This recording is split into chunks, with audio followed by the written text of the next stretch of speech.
call the Board of Supervisors to order. Mr. Hone, may I have a roll call, please? Good morning, Supervisor Giomi. Here. Supervisor White. Supervisor Horton. Supervisor Schutte. Here. Mayor Bagwell. Here. You have your quorum. Thank you so much.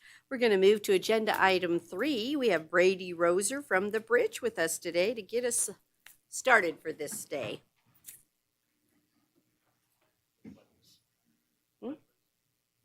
Prayer first, then pledge. Let's pray.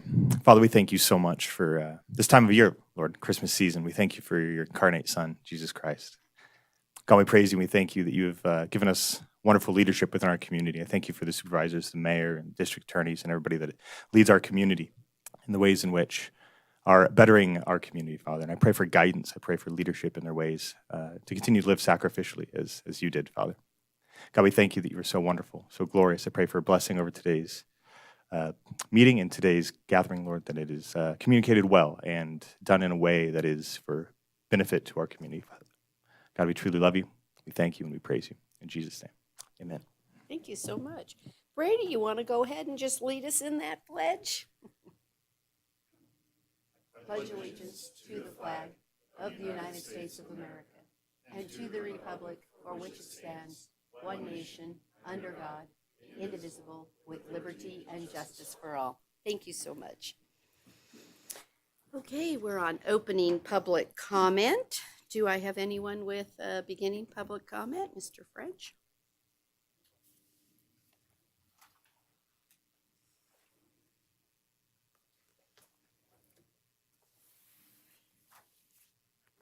Thank you, Mayor. Thank you, supervisors, and happy holidays. Denny French, Carson City. I have things on my list of consent matters that I think should be pulled. I feel it's very important to recognize the new appointees and nominees, and I feel that 8B for the Board of Equalization should be called out. Also, I think 9B, the Audit Committee, new members should be recognized. And I'd like to hear the all funds on the 10A. And I'd like to, because it's only every 5-year deal, hear the Emergency Operations Plan. That's 11A. 12B, because I'm interested in what I read of the new robotic moving target option. And then also 13A, the appointment of the new health officer. Well, she's a reappointee. They're all reappointments. Okay, well then I'd like to have those read, their names brought up so that we know that they've been chosen, or I know. I'm speaking only for myself. And I'd also like to know what the capacity of the hot water tank for the Health and Human Services is. I couldn't find it anywhere in the written material that I had.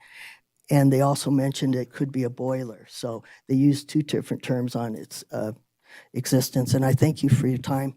And on that, I will also just like to thank a few people here today. I had an opportunity, and I have one, well, actually, Hope Sullivan and her group have helped me understand the processes that the Planning Commission are dealing with, open space and such, and just the fact that I, as an individual, can come and be part of a discussion would be, it's helpful, even if it's just to throw a question out and hope maybe some of you or one of you might pick it up and then put it to the individuals that are here speaking on the subject is appreciated, so thank you. Is there any other public comment? Okay, thank you so much. We'll move on to agenda item 6 and recognize we have 2 sets of minutes, November 15th and November 21 of 2024. Are there any corrections to either? Nope, seeing none. Supervisor Giomi, a motion, please. Move to approve the meeting minutes for the regular meeting of the Board of Supervisors on November 21st and special meeting of November 15th, 2024, as presented. I have a motion and a second for approval for both sets of minutes. All those in favor, please say aye. Aye. Any opposed, say no. Let the record reflect that was unanimous. We're now going to go to agenda item 7. A, which is presentation of our length of service certificates to city employees. If you would join me on the floor, please. I'll need a few more cocktails.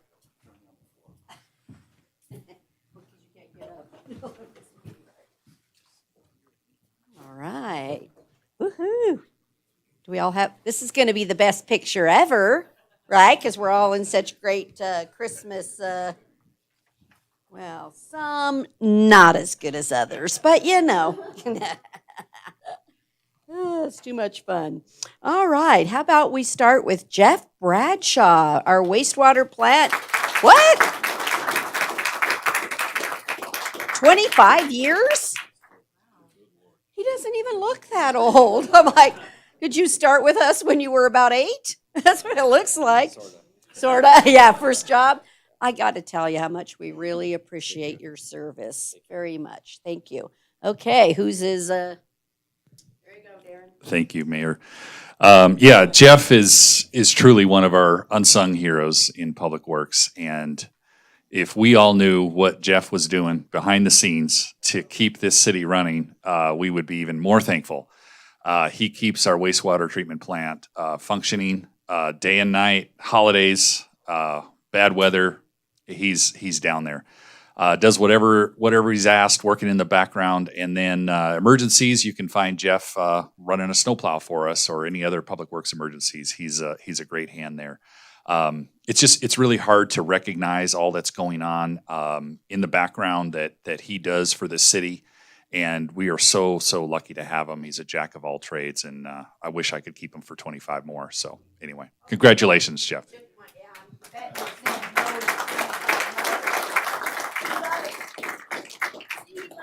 You might just work till he just has to stay. Stay up here, though, because you got to be in a picture. Okay, how about 10 years for a Sergeant Taylor Miris? Have I got that? And why don't I bring up the deputy sheriff, since these guys are in uniforms, right? How about Bethany Worcester, 5 years. So you got a little ways to catch up. Thank you so much.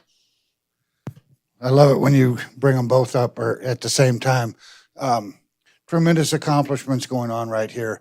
Both of these folks are real special to us in the community and, of course, to the sheriff's office. Taylor here comes to us with advanced education, tremendous amount of experience, including working with our federal task forces up in Reno.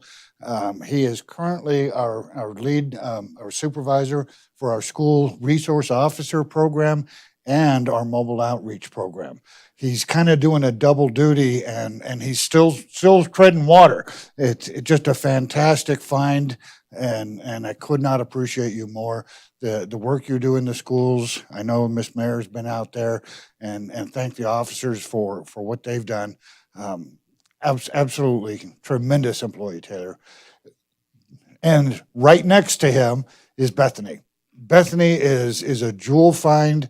What an amazing character, investigator, a long family line of detectives, right? Both also with an advanced, she's got the entire support of her whole unit that is kind of rebuilding this year, and Bethany is one of our star players. Congratulations to both of you. Thank you so both very, very much. Well, no leaving. Don't think about leaving. And I'm looking in the room for some of your helpers or friends and stuff that are going to come up, and I'm look at all these beards on these guys. So I want you to know today is a great day because we did a bunch of exchanges, and I think we all in the city, something I'm reminded of is the employees are so giving. And I understand. You'll tell me why. So the association president approached me on a good day because for 20 years we have said no to beer. No. They approached me on a good day and said, hey, we would like to do a benefit for the Boys and Girls Club. And we would like to pay to have a beard for a period of time. And each of the deputies, not all, sorry, have the opportunity to pay in a donation to the Boys and Girls Club to grow a beard. At the end, the association will double that or match the amount of funds donated back to the Boys and Girls Club. And most fun is at the end of the period, all these folks have to go back down to the Boys and Girls Club and have the kids cut their beards off.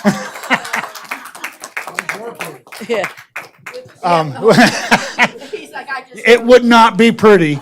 So we elected Assistant Sheriff Premke to represent the administration. Yeah, it's pretty, I'm just always impressed when I look at what members of our staff do for their community. So thank you for that too. So do we have friends, family, coworkers want to get in the picture and celebrate with us? Because that's what it's all about. Come on up here and get in.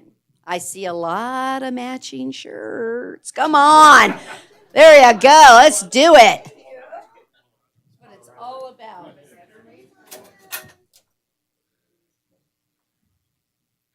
Yeah, Darren, is that a challenge we could do for Public Works? Oh, we might have to have some challenges going on. So shave them off and give the money to, come on now. We could, good luck with that one. Yeah, they're probably right. So, okay, Lexi is our.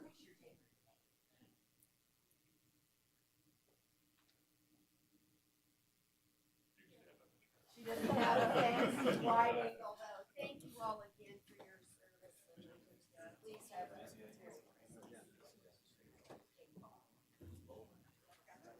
Thank you all so much. Yeah, that's working pretty good there. Oh, with the guard. Those great racers. Yeah, you're great, but not that good. Yeah. What a cool project.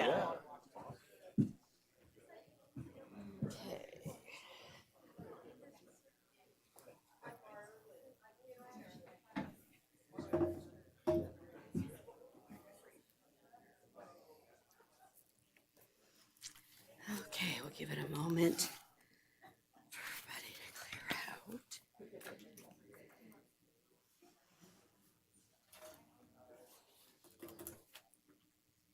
out. Okay, we're going to get back to our consent agenda. Did any member need an item?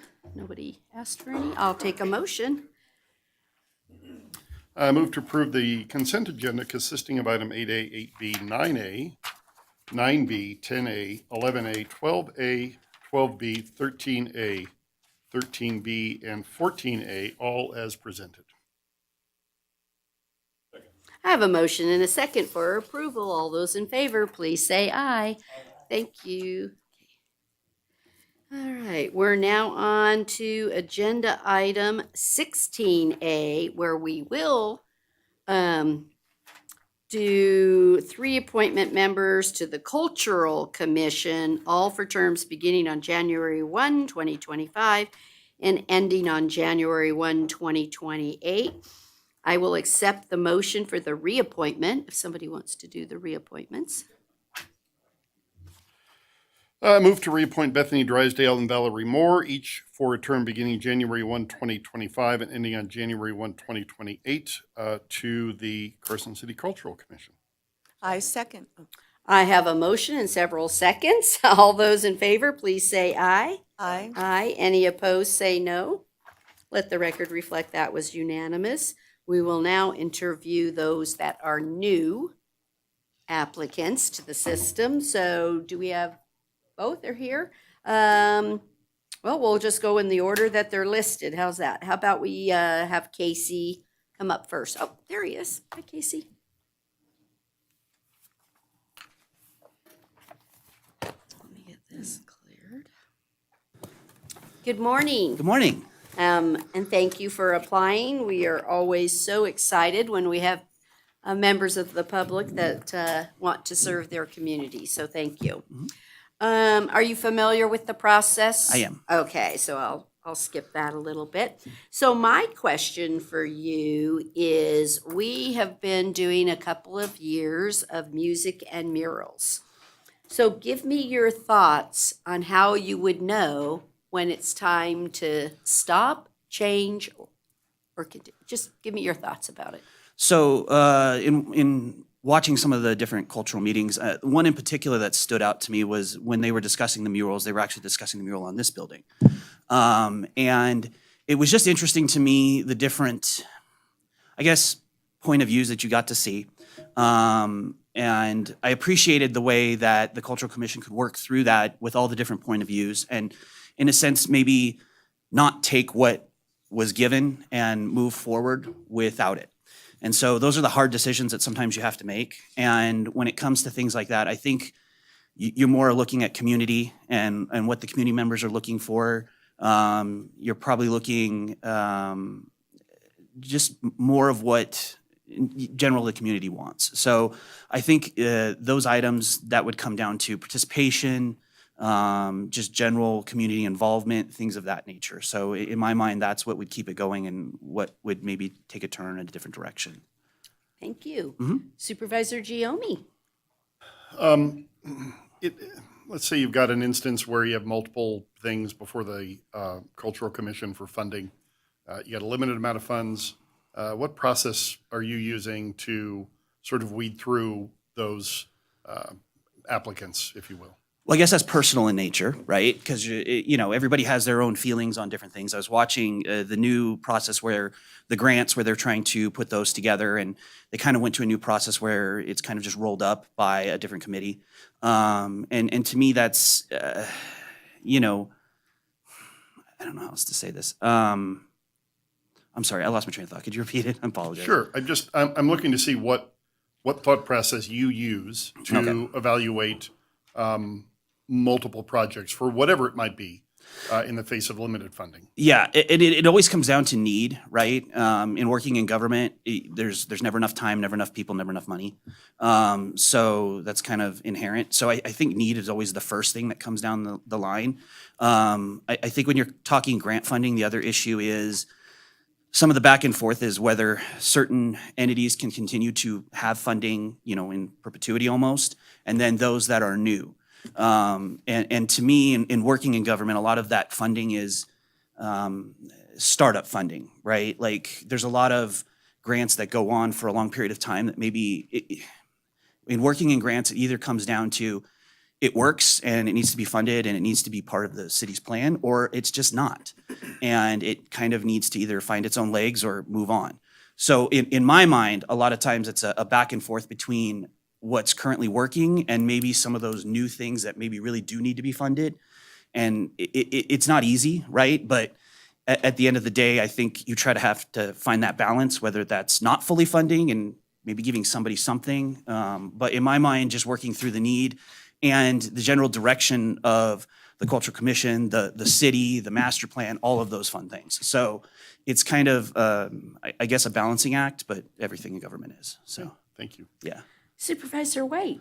Thank you. Good morning. Good morning. Which of the 10 Cultural Commission functions listed in Municipal Code 2.41.070 is the most important? And what will you do to accomplish that function? Funny you should mention that. I read it last night, and now I'm drawing a blank because I'm nervous. So, fair enough. I believe one of them was community involvement or something of that nature. At the end of the day, to me, that's always what's the most important in government is outreach and community. I work at the college. I see, the art gallery there, and the more people that come in, it's not a singularity. The Cultural Commission and the arts, they're not just for Carson. You can use those things to kind of branch out. So now people are in the college. People are looking around the college. They're looking how beautiful it is. The new, whatever that may be. So it's a way to kind of grasp your arms around the community in general. And to me, that's always been the biggest part of it, because the more involvement you have from the community, the better things go. When you have a meeting and 4 people show up, you don't get that rally, you don't get that movement, and you don't get that involvement.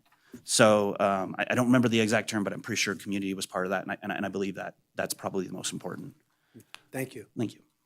Supervisor Horton? How are you? Good, thank you. Good. What do you think about the sculpture and the roundabout at Carson and Stewart, and how do you feel about its location? I know that the roundabout was all part of the plan with, you know, the whole bringing people into the downtown area, and it was all part of the grant. So, you know, that was kind of all pigeonholed in there when we started.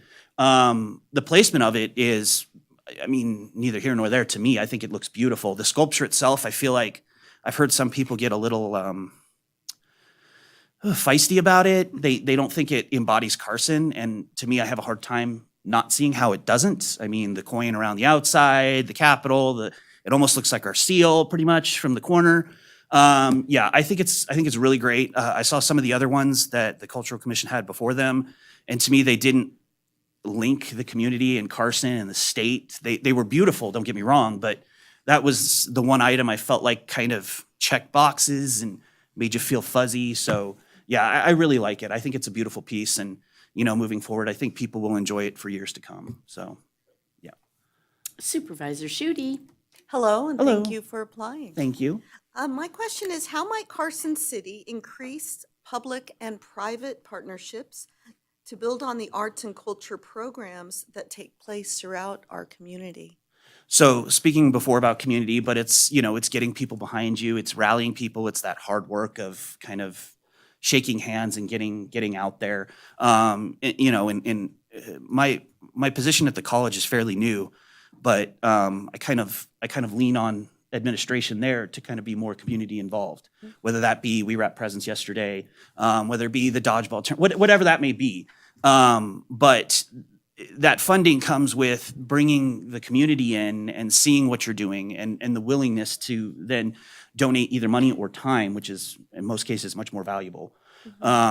Yeah, so in the end, fundraising, you know, it's always getting out there and trying to get people to see your side, but people only give if they have something that they believe in to give to. So you almost have to do the work to get them there. So it's once again, like everything else, it's a balancing act, but you just got to get out there and show face and do your best to push, you know, the community forward. Thank you. Thank you. And then is there anything just else you want to share with us about the why? The why. Yeah. So I've been in the public sector. I've been in the private sector. I've worked in city government and now state government. And like I said before, there's always never enough time, people, or money. And it's just, I wish I could do more, but in my life right now, this is what I can do. So I'm going to try to start here and see where I can go from there. And if I don't get appointed, well, we'll see what tomorrow brings and we'll go from there. Well, thank you again on Thank you. behalf of the whole board for applying and on behalf of the community, because you got a piece of that right. It Yep. takes community to make these boards and commissions work. So thank you. Thank you. Thank you. And you're welcome to stay because we just have Lauren, and then we'll be making our decision. Thank you. You don't have to. Thank you.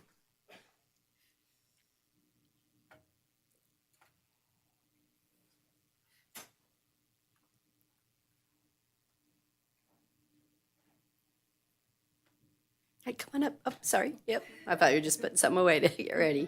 Good morning.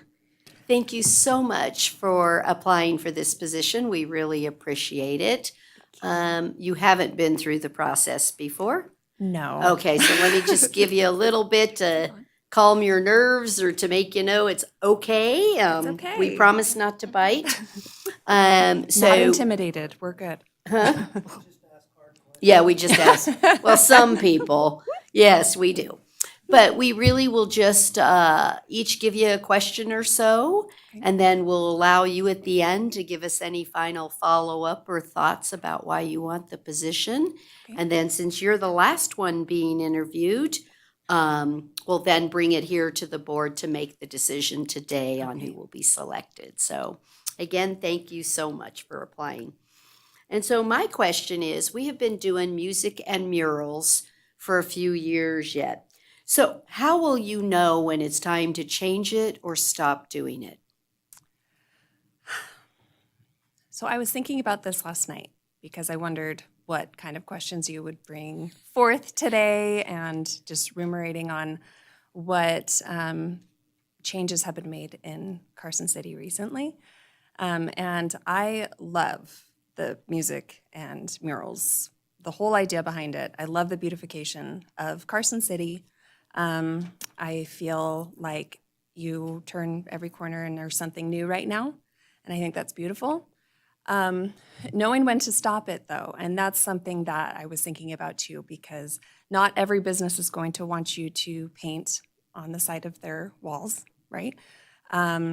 So I think trying to figure out the timeline of that, and again, I don't know exactly what has been implemented already to sort of manage when murals will be changed or if they can be changed, et cetera. I'm not exactly sure if it's up to the businesses or if you guys kind of vote on every single mural that comes in front of you, right? So I think really involving the community in that decision would be smart. You know, as far as the timeline and how long they want to see murals around. I mean, really, this is for the city. This is for the community. It's for those that live here that want to see it. You know, it's more than just one or two loud voices. I think really involving them in that decision would be smart as far as being a city board. So, Perfect. yeah. Thank you so much. Sure. Supervisor Giomi. All right, thank you. Lauren, in a situation where you are evaluating grant proposals to get money from the Cultural Commission, and you have multiple potential grantees in front of you, and limited amount of money, of course. So what thought process do you use to evaluate where you prioritize funding? Let me think about that for just a minute. Sure. I was nervous with the funding questions. Money always makes me a little nervous. Us too. But, you know, I know exactly, You're right? good. Everybody, right? We're going to be lying if I say that it doesn't. So I think, so I am a small business owner. And that means that, yes, I have to make financial decisions about my business and where funds that come in are allocated. Let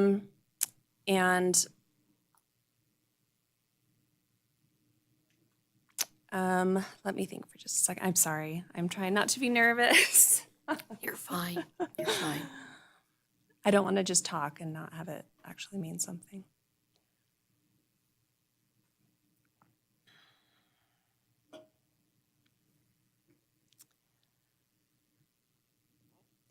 So I think allocating funds is probably one of the most challenging things when it comes to grants and who deserves what. And I think, again, I always go back to the community and just what we see a need for in the community. If there's more need for, say, so I am a parent. I have youth that are involved in the arts, that appreciate the arts. I want more for that. So I feel like I would probably allocate more of my focus in regard to what can serve families in the community. If we see a need there, I feel like that should be given a little bit more focus. In the same regard, though, other just initiatives and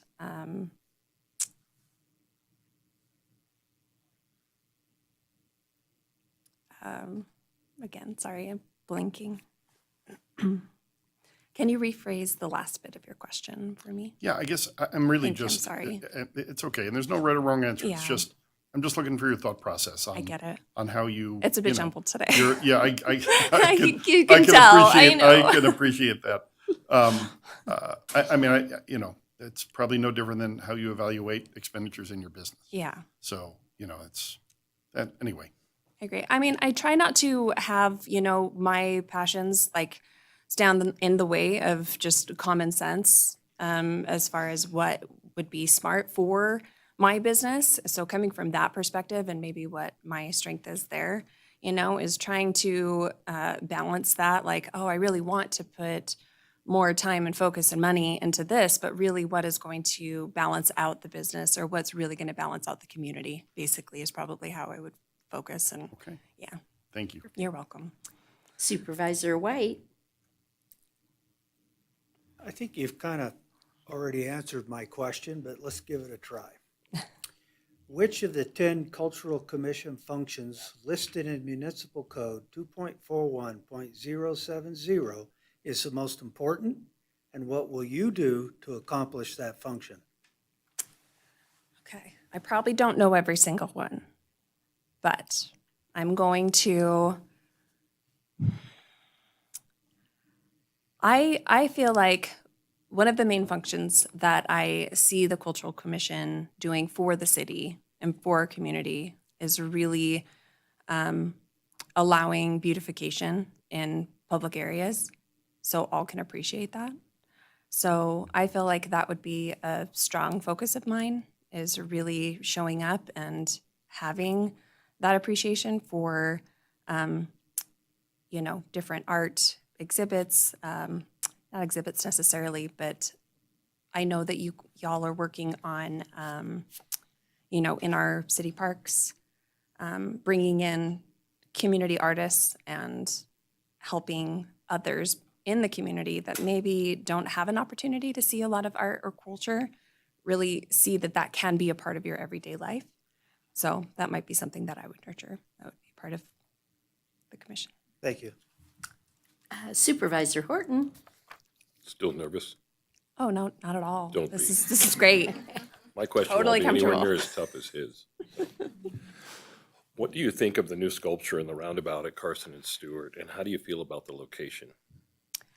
The new sculpture, I was very excited to see it go up. I know that there was a lot of, maybe not a lot of, but there was some back and forth within the community. I believe that it was an artist that maybe isn't local. I'm not quite sure. So that maybe brought some strong feelings there. Personally, I was very excited to see that they were putting something up in the roundabout. I think it's really beautiful. I feel like, it's a good location and like coming into downtown Carson City for those that are maybe coming into town for the first time. There's a lot to see, but I don't find it too distracting personally. I think you can see it and keep driving and not run into people. And then you can come back around and see something different. And I think it's really beautiful. Those are my personal feelings. Thank you. Yeah. Supervisor Schutte? Hello and welcome, and you're doing just fine. Thank you. My question, how might Carson City increase public and private partnerships to build on the arts and cultural programs that take place throughout our community? How might they? Yes. Okay. So how might we build partnerships? I think just with any building of any relationship, it's about communication, it's about outreach, it's about networking, it's about really being transparent about what you're hoping for within the community and seeking out and finding those maybe with fresh ideas or, maybe those private organizations that don't have a lot of opportunity, maybe to do some outreach for them. I think a lot of times, or oftentimes, the same organizations can get the same opportunities every time. So if thinking outside the box and really doing some research and seeing what the community, again, values, would allow us to develop those relationships and to spread the opportunities around. I think that's absolutely something that we can do. And what we should do is, to really seek out all organizations. So, Thank you. you're welcome. And so then, do you have some thoughts as to why? Why is it the Cultural Commission for you? So I have always valued the arts growing up. As, again, a parent, I feel like it's very important for my kids to be able to have that in their everyday. Just, we homeschool, and so my kids go with me out and about often, and giving them the ability to appreciate beautiful things within our city is very interesting to me. and opens their eyes to lots of different aspects of culture. My why, as far as why I'm here, which might shock everybody because I don't seem like I have a lot of experience. I have been on a policy council before. I know how, things sort of can get done, or the exchange that is needed within a community. So my why is I want to bring maybe a unique voice for someone who is just overall a normal, everyday community person who appreciates what is being done in Carson City. I mean, I lived here 20 years ago, and it's very different today than it was then. And I actually really love the direction that things are going. I love that we're somewhat of a, arts city. I see that. And I mean, it's very obvious, especially with the murals and whatnot, but with Brewery Arts Center, the Arts Initiative, I mean, it's very cool the direction that things are taking. And I know a lot of that is fueled by the Cultural Commission and decisions that are made within it. So. Okay, great. Well, thank you very much for applying. We're so appreciative, and you can stay right there, or you can sit in the audience. It doesn't matter, because we'll now bring it up here for a final decision. Does anyone want to? They were both fine candidates, so that's tough, right? And it's like, uh-oh. Anybody want to go first? Okay. Supervisor Horton, your thoughts? Well, I'd like to thank both candidates for applying. I think it's important to participate in your community, and I applaud you for that. I think based on the answers that I heard, I would have to go with Lauren. I think her background and experience will lend itself to that commission. Casey did a great job, and I appreciate it, but I really have to lean that way, and I think she would do a great job for the direction that we want to take. Okay. Anybody else want to go next? Supervisor Giomi is really torn. I don't really want to go next, but I will. Yeah, I mean, I think both candidates have really strong backgrounds in different areas. Obviously, Casey's got a great background in government and funding, and that's important. And Lauren has the business background and kids in the community, and so it's a very tough decision. But in fact, in my notes, I had them exactly equal. For me, I guess I'll give the slight nod to Lauren because of the business aspect and the fact that her business relies on the arts. And I think given that that's not only her passion, but her vocation, I think that gives her just a slight edge in my mind. So that's where I would go. Okay. Lisa or Maurice? Or me? I can do it, even I don't mind. I think, Go ahead, Maurice. I think both candidates have shown different types of capabilities that they would bring. For me, Lauren shows that more attachment to the environment, where Casey is more clinical, more kind of policy driven, and I can buy into both of those. Right? And I think there's a need on this cultural commission for both of those. So Yes. honestly, it's a flip of the coin for me, but if you're putting me in a corner, I'm going to go with Casey. Okay. All right, Lisa. This was incredibly tough, one of the most difficult decisions that we have made. It is just, it's incredible, and what a nice problem, so thank you both. You know, Casey, I loved on your first answer about what the community wants and the question in terms of timing and when is it important perhaps to turn the page on something. And your answer of participation. You know, is the community participating? Are they actively engaged? And I thought that that was just so insightful, and I appreciate that so much. Lauren, on the allowing beautification in public areas and that appreciation of beautification, you know, that was just so powerful. So really, it is the absolute, it's just so difficult. I, between the two, actually was leaning a slight edge to Casey just because of that different perspective. When you talked about getting administrations and businesses involved in terms of those partnerships and actually the boots on the ground, that really resonated as well. So it's equal, but I would have put just a tiny edge on Casey, but I am incredibly comfortable and happy and equally thrilled with you, Lauren. So you're not irrelevant. Shoot. Yeah, it's like I'm not irrelevant and I should have spoke sooner so I wasn't a tiebreaker. Yeah, it's like, darn it.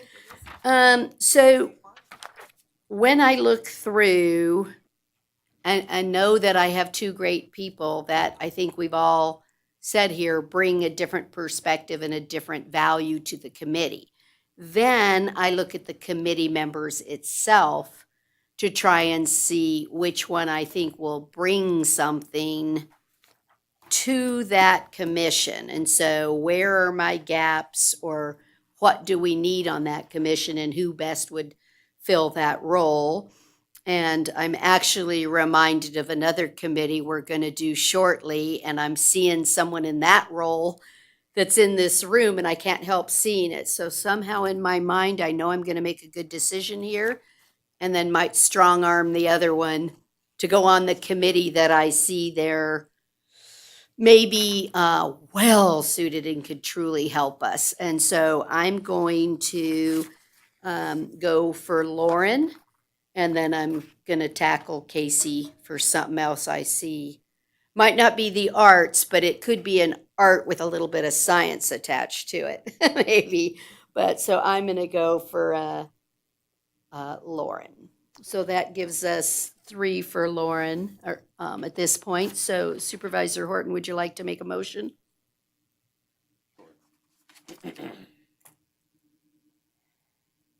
Push all my buttons here.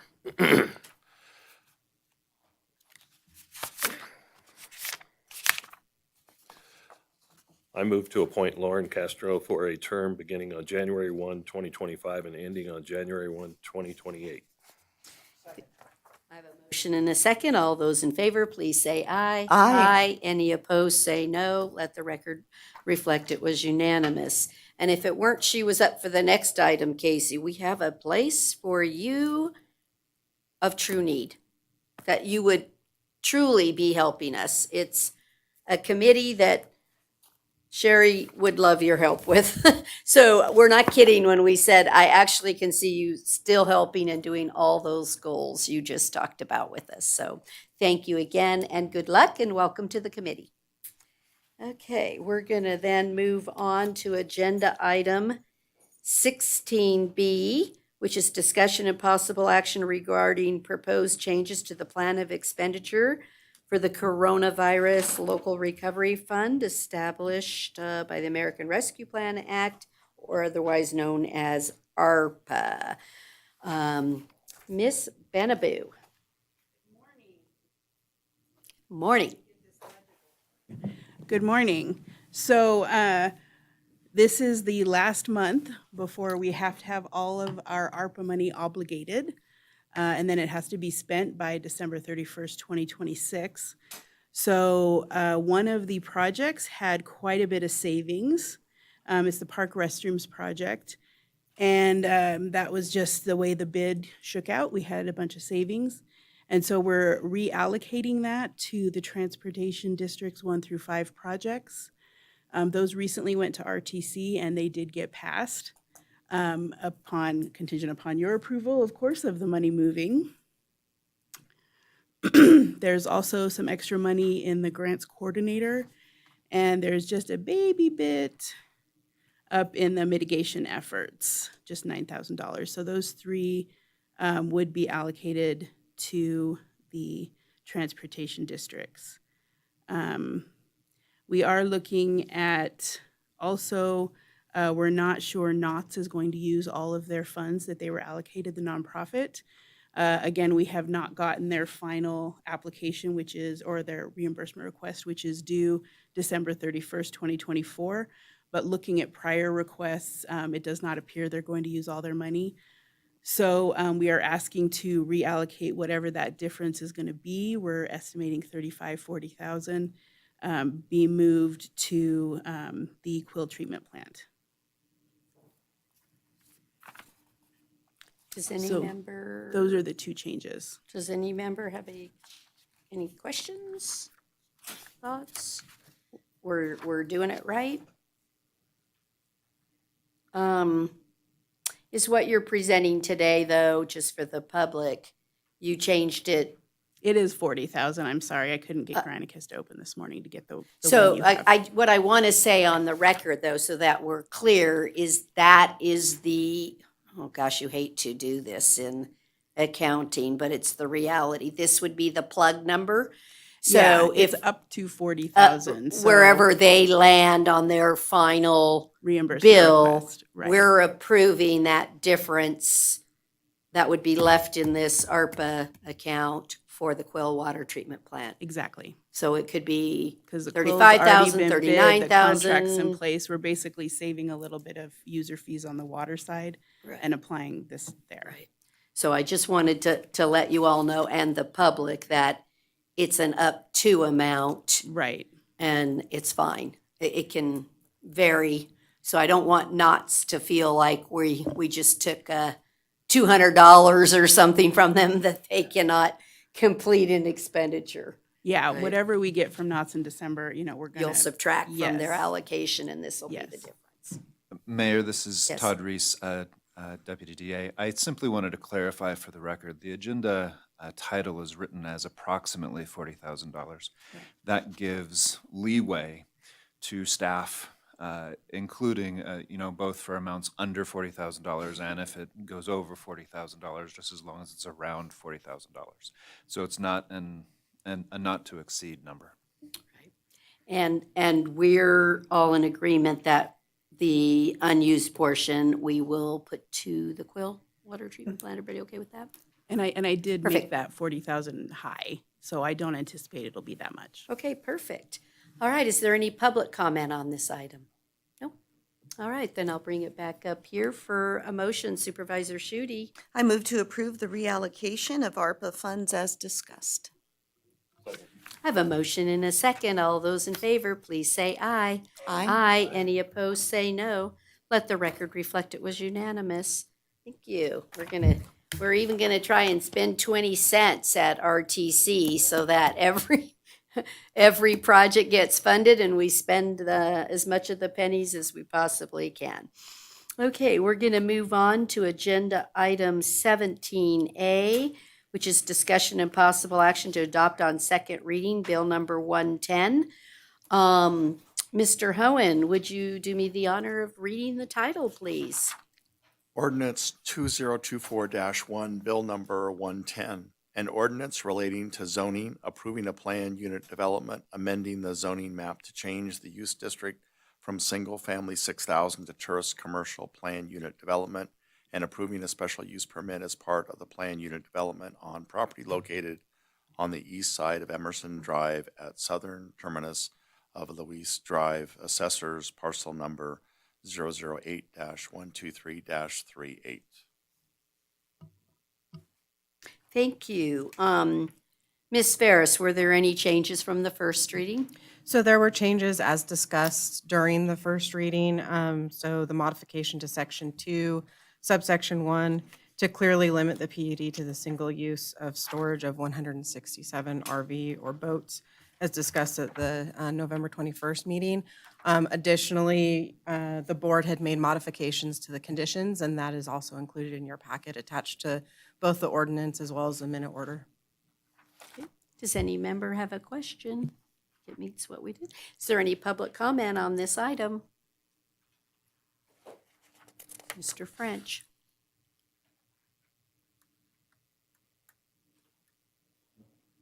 Thank you very much. For my sake, can you tell me what those changes were, or asked to have that asked?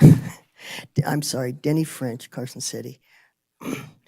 I know that I was initially against this project, location and such just didn't feel right, but there was some considerations for the individuals in the community that are closest, especially to the Lucy Street situation and how that would be able to be utilized otherwise. And I think while I'm still not sure about the location, I can't find any disagreement with the project. So I'd like to say my position had changed, but I would like to hear what those new considerations were. Thank you. Thank you. Is there any other public comment? Don't see any. Ms. Ferris, do you just want to highlight which of the conditions of approval were updated? Sure. Condition 9 was changed so that a detailed storm drainage analysis, water system analysis, and sewer system analysis would be required prior to any issuance of any construction permits, as opposed to final map, since there is no final map with this planned unit development. A new condition, condition 19, was added, also requiring renumbering of the conditions, to require the site improvement plans to include a minimum 6-foot solid privacy fence or wall. And then condition 21, the board added, which has to do with hours of operation, and the board added that maintenance activities, including but not limited to waste disposal service, landscaping, maintenance, shall not occur outside the hours of 7 a.m. to 7 p.m. Perfect. Thank you so much. Supervisor Giomi, question, comment? Yeah, question. Did any resolution come to Louise Drive? So we Ownership? are still working on trying to determine exactly what the status of that is. We haven't given up. We're aware that it needs to be resolved, and we are working through that. But no new information? No new information at this point. Motion, Supervisor White? Thank you. I move to adopt on second reading Bill number 110, ordinance number 2024-10, and to approve the minute order. Second. I have a motion and a second for approval. All those in favor, please say aye. Aye. Any opposed, say no. Let the record reflect the vote was 4 yeses, Or 3 yes, 3 yeses. 3 yeses. It's time. Oh, and 2 noes, the noes being Supervisor Giomi and Supervisor Schutte. Okay. All right, we are now on to agenda item 17B, discussion and possible action regarding the final subdivision map for the development known as Blackstone Ranch North, a common open space, 41.07 acre parcel zone, multifamily duplex and multifamily apartment located within the Lampa Ranch North specific plan area, and the creation of the right-of-way off-site that is necessary to support this project. Ms. Manzo? Good morning, Heather Manzo for the record. So I've got some slides to kind of refresh the Board of Supervisors on what was approved previously and what's being proposed today as part of Phase 1. So the subject site is located on the north side, essentially, of Robinson Street where it terminates. There will be a roundabout there.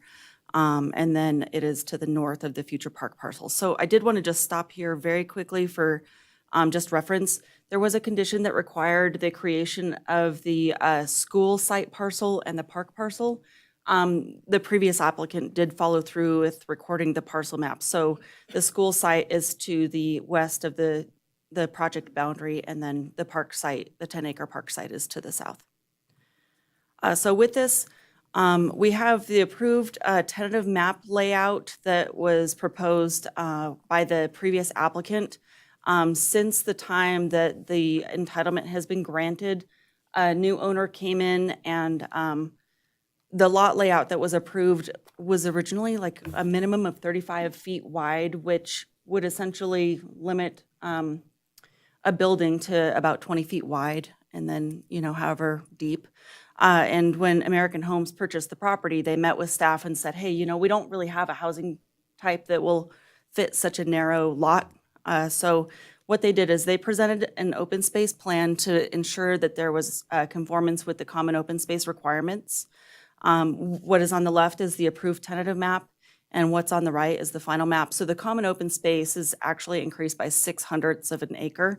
Some of the other key elements that you'll see is on the original tentative map, there were some smaller lots that didn't meet the minimum qualifications to count as common open space.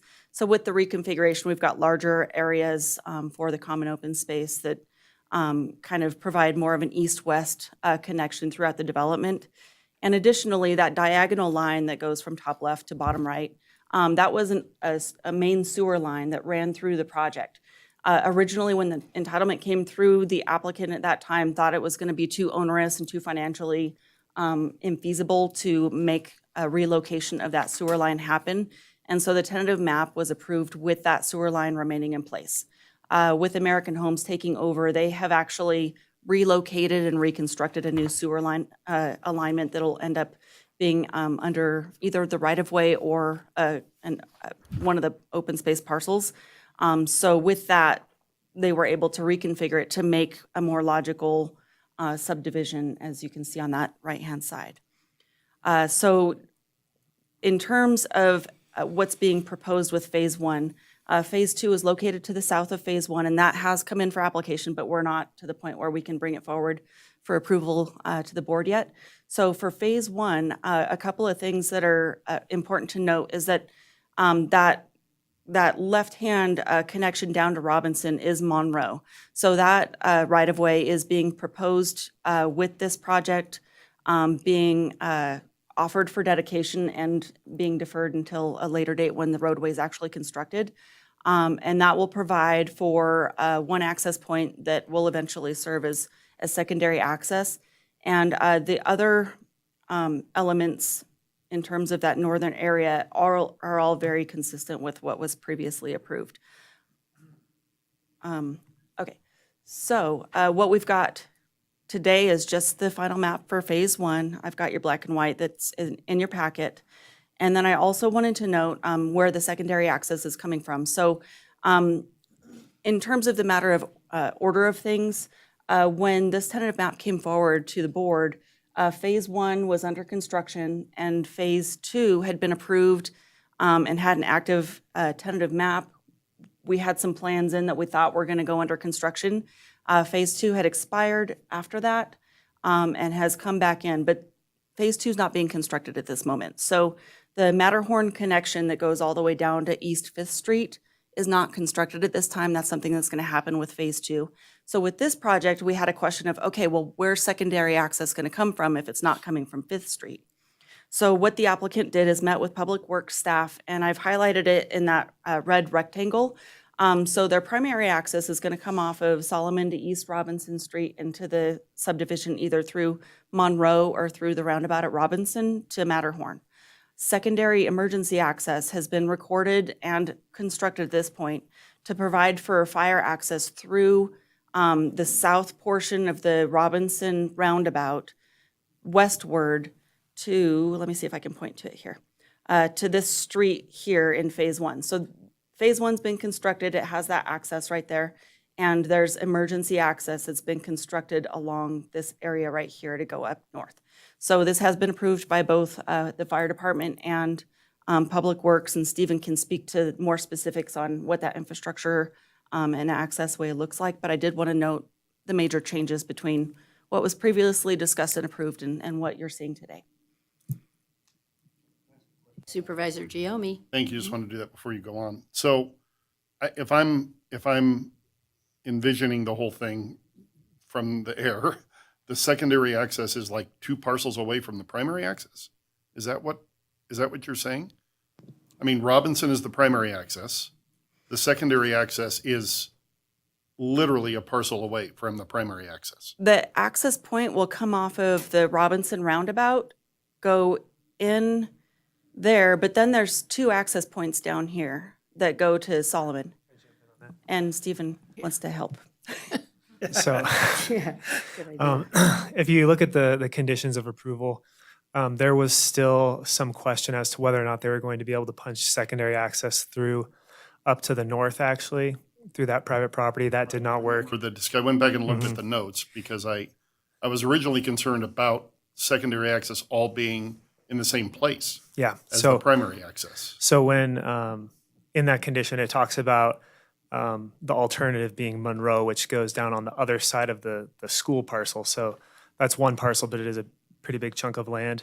With that, though, staff realized there was still one little section of Robinson Street, which if something happened there, if there was an accident, it got wiped out for whatever reason, there wasn't redundancy because that little section was still west of where Monroe comes in, which is why there's the need for this additional secondary access. So yeah, it is close to the other one. The existing extension of Robinson is relatively wide and it's separated by a channel. And Okay, and a so it's couple not lots. as close as that I'm seeing it here. I mean, it feels Distance-wise. very close, Right. the way I look at this. It is that close. It's relatively close. There's a flood channel and then Okay. a single family parcel and then the road. The north access, do you have any idea if that's going to happen? Or do you think it's, in your opinion, not going to? I mean, I'm not holding you to this because I know you're not the developer, but There's an entitlement for a congregate care facility up there that went Right. through Planning Commission. They have their primary access through the property to the north. So assuming that all gets solidified, there would be the potential, they have an emergency access to the south. So in an emergency, if that gets built, there'd be the potential to route traffic that way as well. and there's no way to do even a temporary access to Fifth Street, I take it. I mean, it's not developed enough to even grant No, an not all-weather surface that would get you to Fifth? not at this point. Thank you. Can you go forward one? What do the purple polygons mean? Yeah, there's little There's purple little rectangles, On the right side. Maybe text squares. Any idea? on the right-hand side. Heather, my eyes are pretty bad, so. I can't see that either, to be honest. My guess is maybe it's lot square footages that were just kind of picked up by the plan that Okay. was presented to us. Just curious. Okay, thanks. Does anybody else have a Supervisor Shooty? Hi, thank you. And you answered some of my questions already, so thank you. Yeah, I was wondering what parcel E represented, and I see that that now is a common open space. Okay, thank you. So condition 38 on packet page 9 talks about forming an HOA or similar entity, and the response is that since this particular development will be for rent, the applicant will be working with adjacent developers to be annexed, excuse me, into established owners association. So I'm wondering how this works, and will the operators pay the established HOA fees? And I assume it'll be covered by the renters. But will those renting have a voice? And I know that the CC&Rs isn't city stuff per se, but since this area will be maintained by that community and the HOAs, et cetera, I just want to make sure that I'd like to understand it better. Thanks. Thank you. I'll probably turn this over to the applicant to follow up and really go through the details, because you're right, it's a new one for me as well. I've never seen a for rent subdivision before, and it's relatively new to Northern Nevada. So in terms of being annexed into the existing HOA, it's something that they're already working with Ryder and Lennar to annex into that HOA. And they do have a supplemental agreement that they're working on right now with Ryder to kind of hash out those details, like what's different about this project that doesn't really apply to the rest. And the for rent component is really one of those items. So as it is, we actually did receive an email forwarded to us that came from the state actually denying it because it was a for rent project. And so we didn't really know how to, approach that as well. So because they're already pursuing getting annexed into the existing HOA out there, in the interim, before any of this property might be sold to a different developer, or if they do decide to do a not for rent product in the future, they're going to maintain and own the entire site until such time that it's been annexed into the HOA and is being maintained by the overall HOA for that area. And then if you would like, I can have the applicant come up and spell out the details further. I would love to hear that, because I'm just wondering, what does it mean to be annexed in terms of responsibilities and coverage for, would you speak as one entity, or would each home renter have a voice in the HOA since they're paying for it indirectly? Good morning. My name is Michael Mistriel. I'm Director of Land Development with AMH Development. We also do business as American Homes for Rent. We own over 61,000 homes across the United States. We're a publicly traded company. Thank you, Board. Thank you, Mayor, for hearing our final map. With regard to the HOA and master HOA annexation, so our company, AMH, retains ownership of all of the parcels, and we pay all assessments directly to the master HOA, and we retain our voting rights. So that the residents, the renters, do not vote with the HOA. It's us, AMH, who retains that right and votes. We will be maintaining all of our common open space and all of our properties. We maintain the front and rear yards of all of our home sites with regard to maintenance. And we will maintain that until, as far as the common open space goes, we'll maintain that until we're annexed into the master HOA.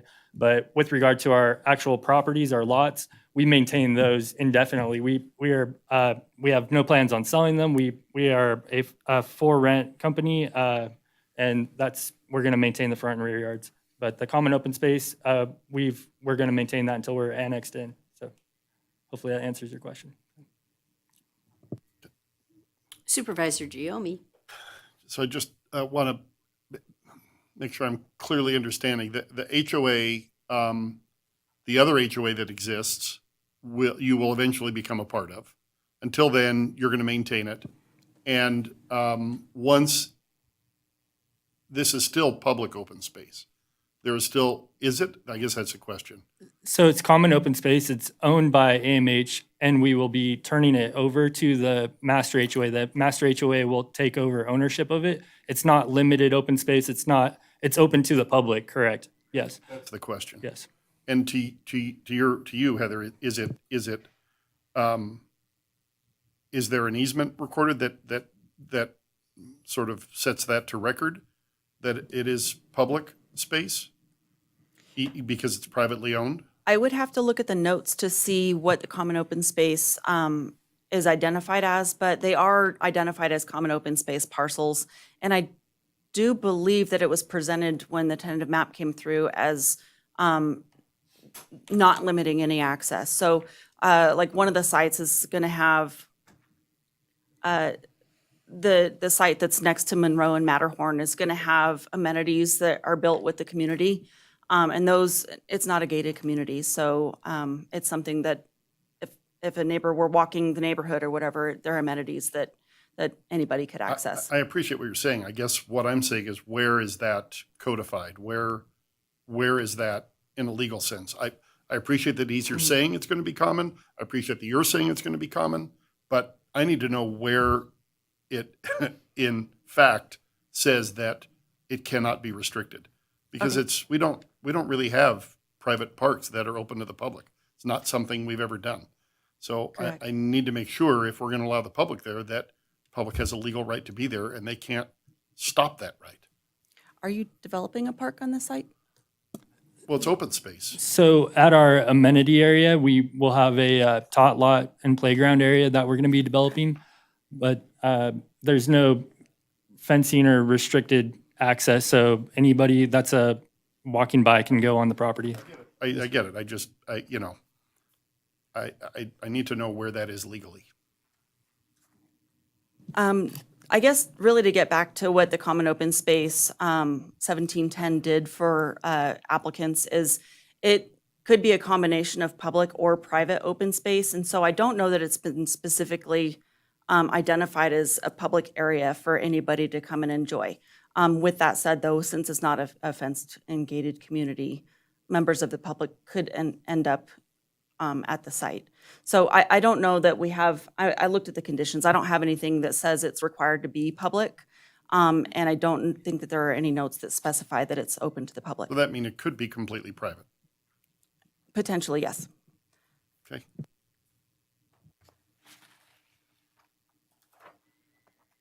Anybody else have any?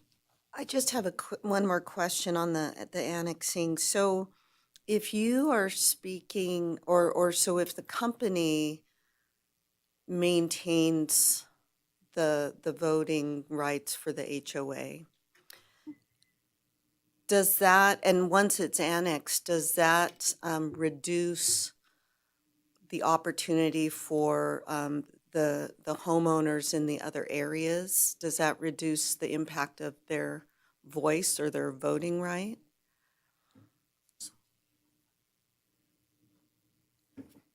I mean, that's my concern. So when I was asking if the people renting, the residents of this parcel, if they all had an opportunity to participate, then it's spread more evenly in terms of decisions made, and so can you speak to that at all? So can I paraphrase Yeah, really you quickly? bet. Are you asking if they get one vote or if they get 137 votes? Get the number of votes for the number of parcels. And I think Right. that'll be spelled out in their And- supplemental, and right. Michael can probably speak to what that term looks like. Because, yeah, a number of votes to a number of parcels, but it's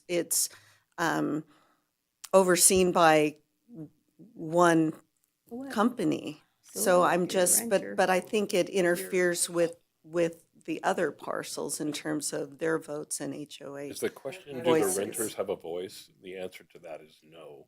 Your only voice, I would imagine, is through to the property owner, and that person would have a voice overall. Right. Let me ask that a different way. This says 64 parcels. Does the owner of these 64 parcels have a vote 64 times in an HOA meeting? I would say yes. Yes. Yes. That's Right. Yes.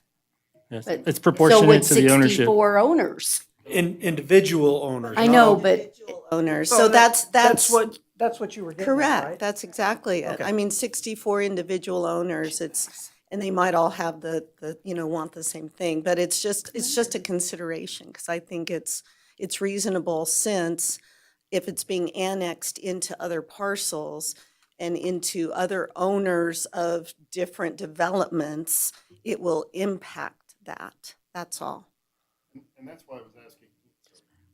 And that's why I was asking about that common open space, because if these eventual 137 votes that he has can impact the land that we have publicly stated is available for the public, locked in, an LMD with public easements on the other projects, if their votes can count there against parcels on their side that are completely private, I have a problem with that, because now they have 137 votes and can impact the entirety of the HOA and affect public's ability to attend the land that we've legally granted them public access to, yet their side is not publicly accessible.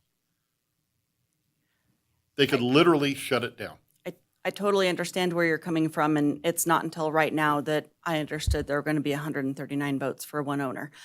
So in terms of the LMD and what that does, I mistook, parcel E is actually one of the LMD parcels, and that is the Vissy ditch.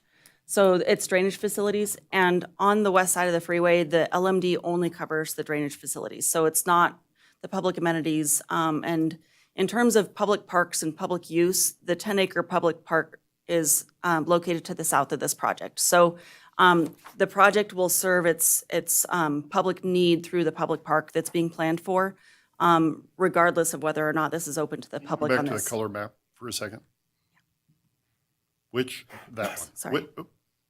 This Which of those parcels are locked in as legally available for the public of Carson City to use? I'm going to go back one more. So where we have the public park is to the south of this project, and that's that Understood. 10-acre park. Understood. In terms of this project, this infrastructure right here is the Vissy ditch. So that's parcel E, and then whatever the parcels are named to the west Right. of That's not the map they're Matterhorn. proposing. On the map they're proposing, The right-hand side. where is the public allowed to go? Legally allowed to go? That they don't own. I don't have anything that records public access easements over the common open space, so legally, nothing would be recorded as public. Was my comment. You just Do said. we do that normally on, let me ask it differently. Pretend it isn't a rental one. Do we record or have we recorded that in any of our, I don't think we've done Yes, it anywhere. absolutely. Where? No, No, well, not that when way. there was a park need, parks asked Parks for do. public access to those parks. In this case, there's a Not public open park space. site already located within the development, and so it's not identified as a need for public use. For 17.10, what the standard said is to provide that common open space, it can be provided in either public or private. So this project was not conditioned to have their common open space public. Yes, but we had always designated which was public and which was private. In common open space, when 1710 came before us, it was, let's use Anderson Ranch. Use Anderson Ranch. There are 2 easements on either side of Anderson Ranch that the public can use. That's 1710. It's common open space development. Those are open to the public. Yeah, but and we didn't record anything, right? those were, so it was So let's it was a talk different about- scenario. So Oh. where the multi-use pathway is in this project follows Matterhorn from north to south. So that is going to be public. It's a 10-foot wide plus 3-foot DG pathway to the side of that. That is absolutely public because it's part of, it's shown. I see it. It's the Okay. gray. I Yeah, got it. yeah. So that is absolutely public. That's going to be part of the project is that multi-use pathway. But in Anderson Ranch, the reason that we required those to be public is because they were putting in a multi-use pathway to connect Ormsby to Mountain, if I remember right, east to west. So those were a connection from the existing public park over to the west of the project. So it was identified as a need by the Parks Department at that time, and that's why those parcels, those linear areas were identified as public. Okay. So let me ask something of the attorney. This is at final map stage. So our choices are to say that it is not met, but we would have to articulate what condition it did not meet, and then could have to bring it back. Can we amend a condition?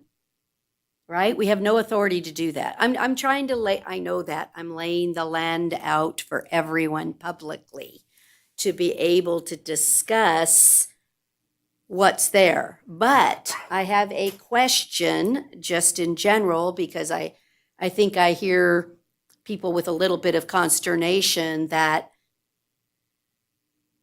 the applicant, property could agree to record something themselves to make it that it's public. They could do that.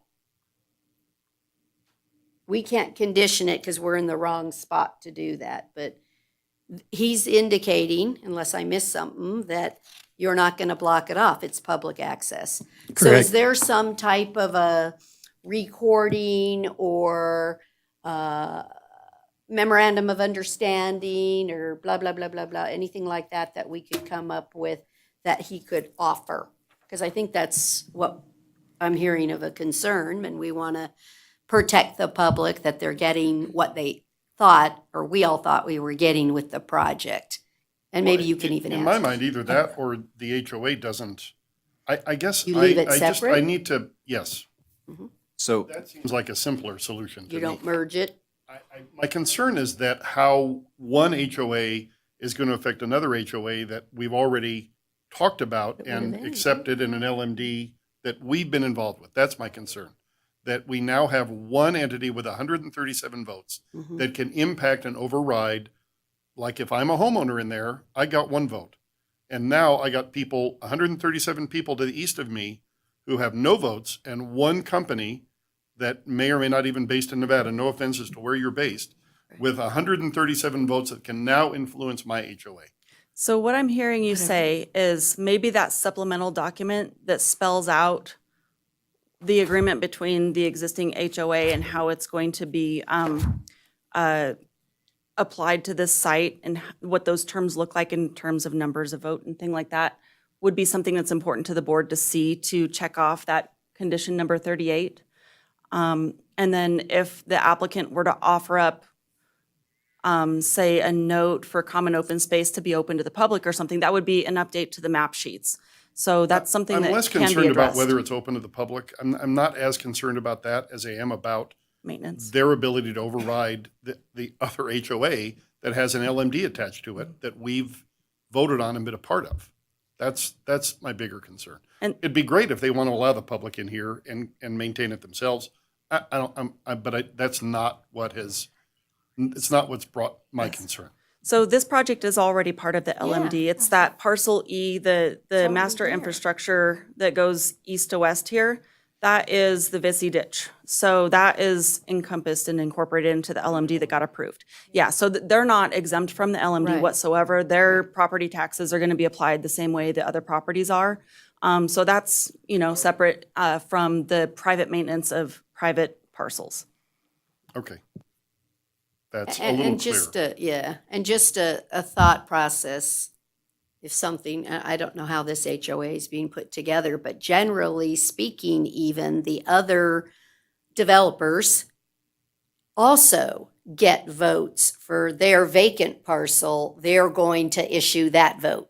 So just so that you know, this is Yeah, a but very that's not common in practice. perpetuity. That's not in perpetuity Well, because until they they sell sell it the all, lots. right? I mean, they're, in 5 years, they're going to sell the lots. Right. In 5 years, they're going to own the lots. Right.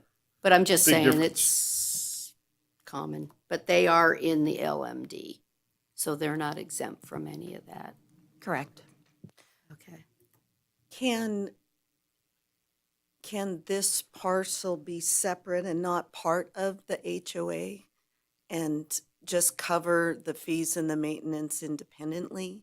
Is there a way to amend number 38 to allow for that? So we can't amend 38 because it's a condition that's been approved. So the only way really to do that is if the applicant saw a need to request an amendment to the tentative map, which, as you know, is a long process because then final map follows a lot later.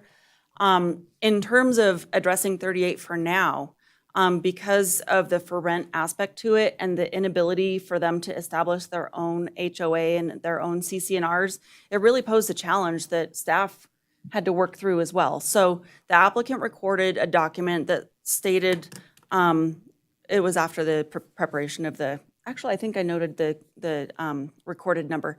So what they said is they committed to, while they are developing and owning the project in whole, and until such time that it's been annexed into a different HOA, the other HOA, all of this property will be maintained by the owner. So they've already agreed to and recorded a document that will, in perpetuity, maintain privately all of the common open space on the property. When the property gets annexed into the HOA and there's a different maintenance mechanism in place, then the HOA will take over that role. So the other HOA does not have to annex them. There's no requirement for them to do that, right? So you could stay in perpetuity maintaining this if they don't let you in. Correct. Or there's a potential for us then to we make can't our vote. own HOA at Right. that point. That's what why not? Why wouldn't you just own it in perpetuity? Why wouldn't you just own it forever? That's what we originally tried first with NRED, and then they denied us. So ideally, we would just like to be part of our own HOA and Right. save some money instead of paying a little bit more money being part of the master HOA. Yeah, they are So- actually going to Is pay there a- more being in the Is there a master HOA. downside to that? Is there a downside to that from staff's perspective? I mean, as long as it's a for rent community, it's really the only option. Once, and what that agreement says is if they do sell to another developer or owner that's going to sell the lots, there has to be an HOA and CC&Rs in place like there would any other development. So And we've got protection there, right? Right. that's correct. So that, I'm with to me, makes the most sense. Mhm. Then the vote isn't an issue, the whole overriding another HOA with a one person, 137 vote isn't an issue. Seems like the simplest. Is your intention to do the same thing on phase two? Is it all rental at both Correct, phases? correct. We will own and maintain in perpetuity. That's 137, correct? Correct. Is both roughly half Yeah, and it's half. 64 up north, Yeah, 73 down roughly half, south. okay. So the only issue that comes into play then is their properties will not be depositing dollars towards the other common open space requirements. You're still stuck with the LMD because that's in yours. So we covered the LMD requirement.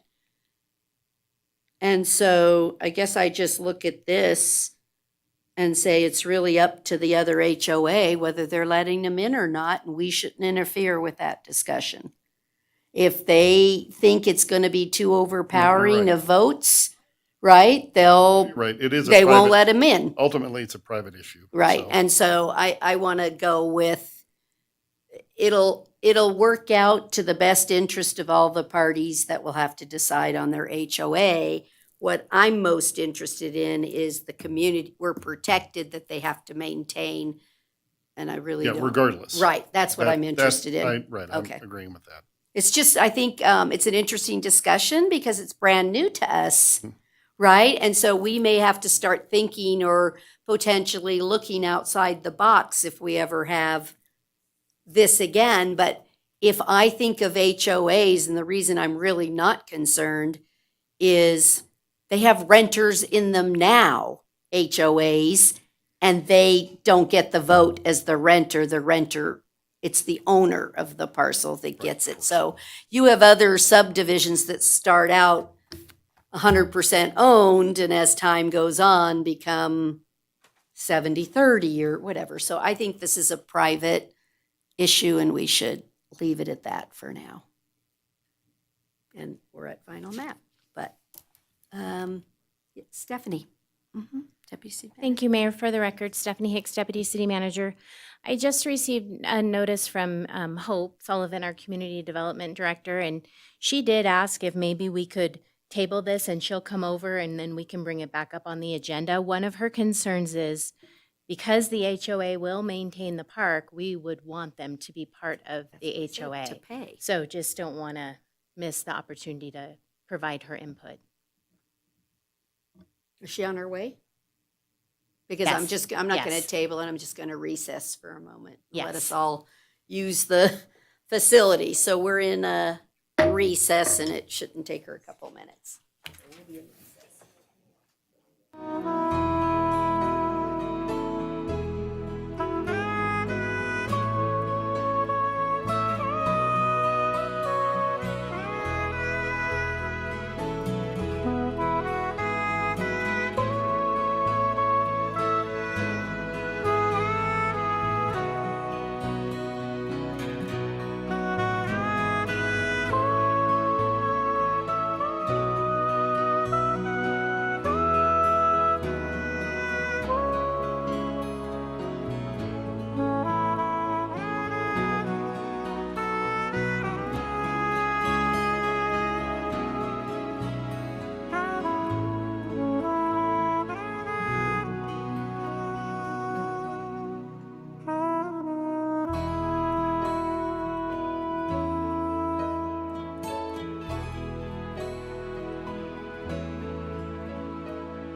bring the Board of Supervisors back to order.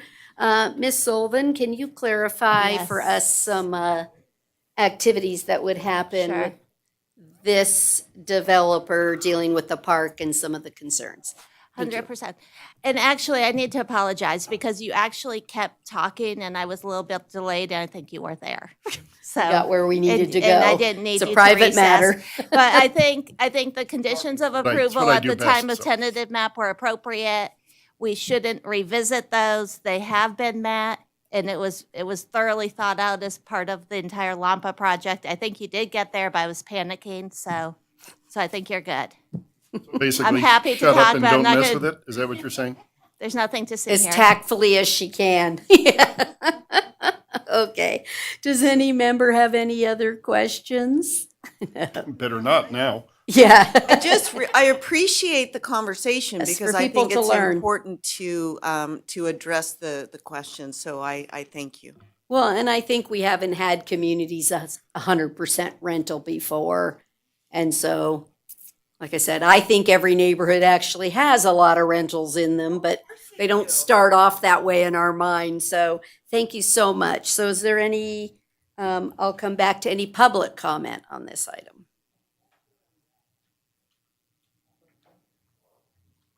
Mr. French.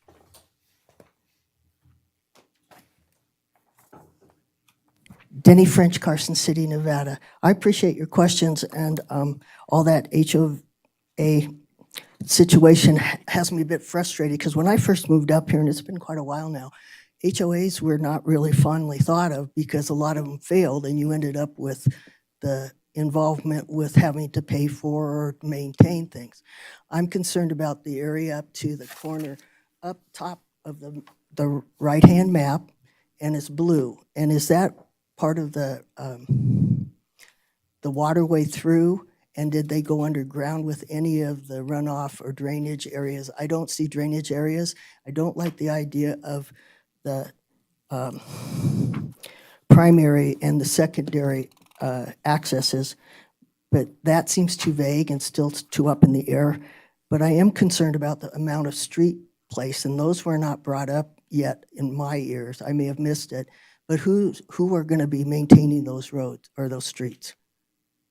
And so those are my main concerns, the drainage areas and the ditch area, because that's a bit of a wetland. And then there's also that blue area that might be or might not been put in a stream or a pond. I don't know from the diagram. Thank you very much. Thank you. Do I have any other public comment? Okay, I'll bring it back up here. Supervisor White? Thank you. I understand that these roads, the dedication of these roads to the city will be deferred at this time. However, I must stay with my longstanding objection of accepting the dedications of roads from developers. I don't think it's appropriate that we continue to put streets into our inventory that we cannot afford to maintain. Okay. Does anyone want to make a motion? Ready to go? Supervisor Horton? I move to approve the final subdivision map as presented. I'll second it. All those in favor, please say aye. Aye. Oh. Further discussion? I just had one more question regarding, so there's an understanding on the secondary access and exit. So that was resolved because that was still going on. Okay. Correct. Thank you. Okay. All those in favor, please say aye. Aye. Aye. Those opposed, say no. No. Let the record reflect it was 4 yeses, 1 no by Supervisor White. Thank you. Okay. Thank you for that rush job, Ms. Sullivan. We really appreciate it. Okay, we're going to move on to agenda item 18A, which is discussion and possible action regarding recommendations of the Carson City Audit Committee to approve the completed remediation plans and remove findings from the audit findings tracking summary report. And I'll give my disclosure that you hear every time we have this. NRS 291A 420 requires me to disclose a conflict of interest and abstain from voting when I have a disqualifying conflict. My son is a partner at Eide Bailey. I have previously abstained from voting on the award of the contract to Eide Bailey as the city's internal auditor due to my familial relationship. In this item, however, the contract has already been awarded. My son does not have any direct involvement in this audit, and the items before us now only involve procedural action of considering the audit committee's recommendations for the closure of items where remediation was validated by Eide Bailey. While I make this disclosure in the interest of full transparency, abstention is required only in clear cases, and in these matters are routine functions that would not materially affect the judgment of a reasonable person in my position. I do not have a disqualifying conflict and will be voting on this matter. Ms. Benaboo. Thank you take us very to the much. Orange. Oh. So we have three audits that I can close all together if we close these findings. The first one is the utility billing. And the last item on this audit required a cost benefit analysis and benchmarking of basically having violation system for when people don't use water correctly. And we looked at Tumwa and other water districts, and unfortunately we don't have an enforcement team. So we would have to have more employees, and it was not deemed cost effective at this time. So we're asking to close that, having done what the auditor recommended and deciding that it's not cost effective. Somebody have any questions on that one? So let me just, though, for the record, I want it known, it does not stop us from ticketing or working with a property owner or any other such thing. It just Absolutely means, not. right, I just want on the record, it doesn't mean everybody start No, if over-watering. No, and my Yeah. understanding is that if they are made aware of somebody that's not watering appropriately, they do go out and talk to the homeowner and kind of more educate them on how they should be watering. Okay, thank you. All right, next one. The next one is on the grants compliance audit. There are two remaining findings, and both of them had to do with updating a policy. We were waiting on the DA, so that did take a minute, but we did. Fancy that. They're very busy over there, we understand. But we did get the policy It wasn't me completed. personally. We did get the policy completed, and so we're asking to close those last two findings. Any questions? Nobody? Okay, keep going. And then there's two more on the accounts payable and procurement card audit that we did. So these two, there were only two findings, and both of them are ready to be closed. One of them was done earlier than expected, so I got to give a shout out to Casey. She's amazing in my office. She went through all the vendors and looked at all the duplicate vendors. Some of them are legitimate state of Nevada duplicate vendors, but there are obviously some that were oopsie added twice. And so we looked at that and cleared all of those out, and we have a process. We're going to do that annually. And then the other one had to do with a duplicate P card payment. So somebody paid it on a P card and then stuck it in the invoice pile, and it got paid twice. We added a process to this now where at the end of the P cards, which is a monthly reconciliation, we're going to run all the invoices paid with a P card and with a check to make sure that nothing was paid twice. And that is in process. So we're asking to close these recommendations. Okay. Mm-hmm. Stacy? Do you run that on a vendor report or on a dollar amount? Because it's unlikely to have exact dollar amounts also. So is that like a backup? We can actually run both reports in Excel and then Okay. compare it, look for invoice numbers. Gotcha. That are duplicate. Oh, invoice numbers. Yes. Yeah, do a lookup. Yeah. Yes. Cool. Perfect. Yes, any other questions? Okay, That's is there all any- the findings. Okay. And then when do you expect the take-home vehicle one to come to us? I'm guessing probably March or April of this coming year. Okay. As soon as the audit committee sees what we've done, yeah. And you have an audit vacancy, right? We do. So just letting you know, there happened to be a candidate that might be like perfect. Yeah. Perfect yeah. for I that. totally- I Since totally we're got on this your- item, yeah. he didn't stay, but Understood, I'd be making Mayor. a phone call to see if we can't recruit and get that committee some more help. Understood. Is there any public comment on this item? Okay, I'll accept a motion. Supervisor Giomi. I move to approve the audit committee's recommendation as presented. Second. I have a motion and a second for approval. All those in favor, please say aye. Aye. Aye. Let the record reflect it was unanimous. Thank you. Oh, she gets to stay in the seat for the big one. Okay, we're now on her favorite thing in the world, yes. Agenda item 18B, discussion and possible action regarding the recommended acceptance of our, I hate that it's an ACFR, but I get it, for the fiscal year ended June 30, 2024. Ms. Benaboo. Thank you. Yes, you hear a lot from me today. I do apologize. But this is the fun thing every year. I do love doing this. It's the financial wrap-up of the June 2024 As you start. Every year audit. it cracks me up that someone And can love this. Hey, it's a good thing somebody loves it, is all I'm saying. Okay, so first I want to take a moment, as I always do, and give a huge shout out to the finance staff. The compilation of this report, it's 240 pages.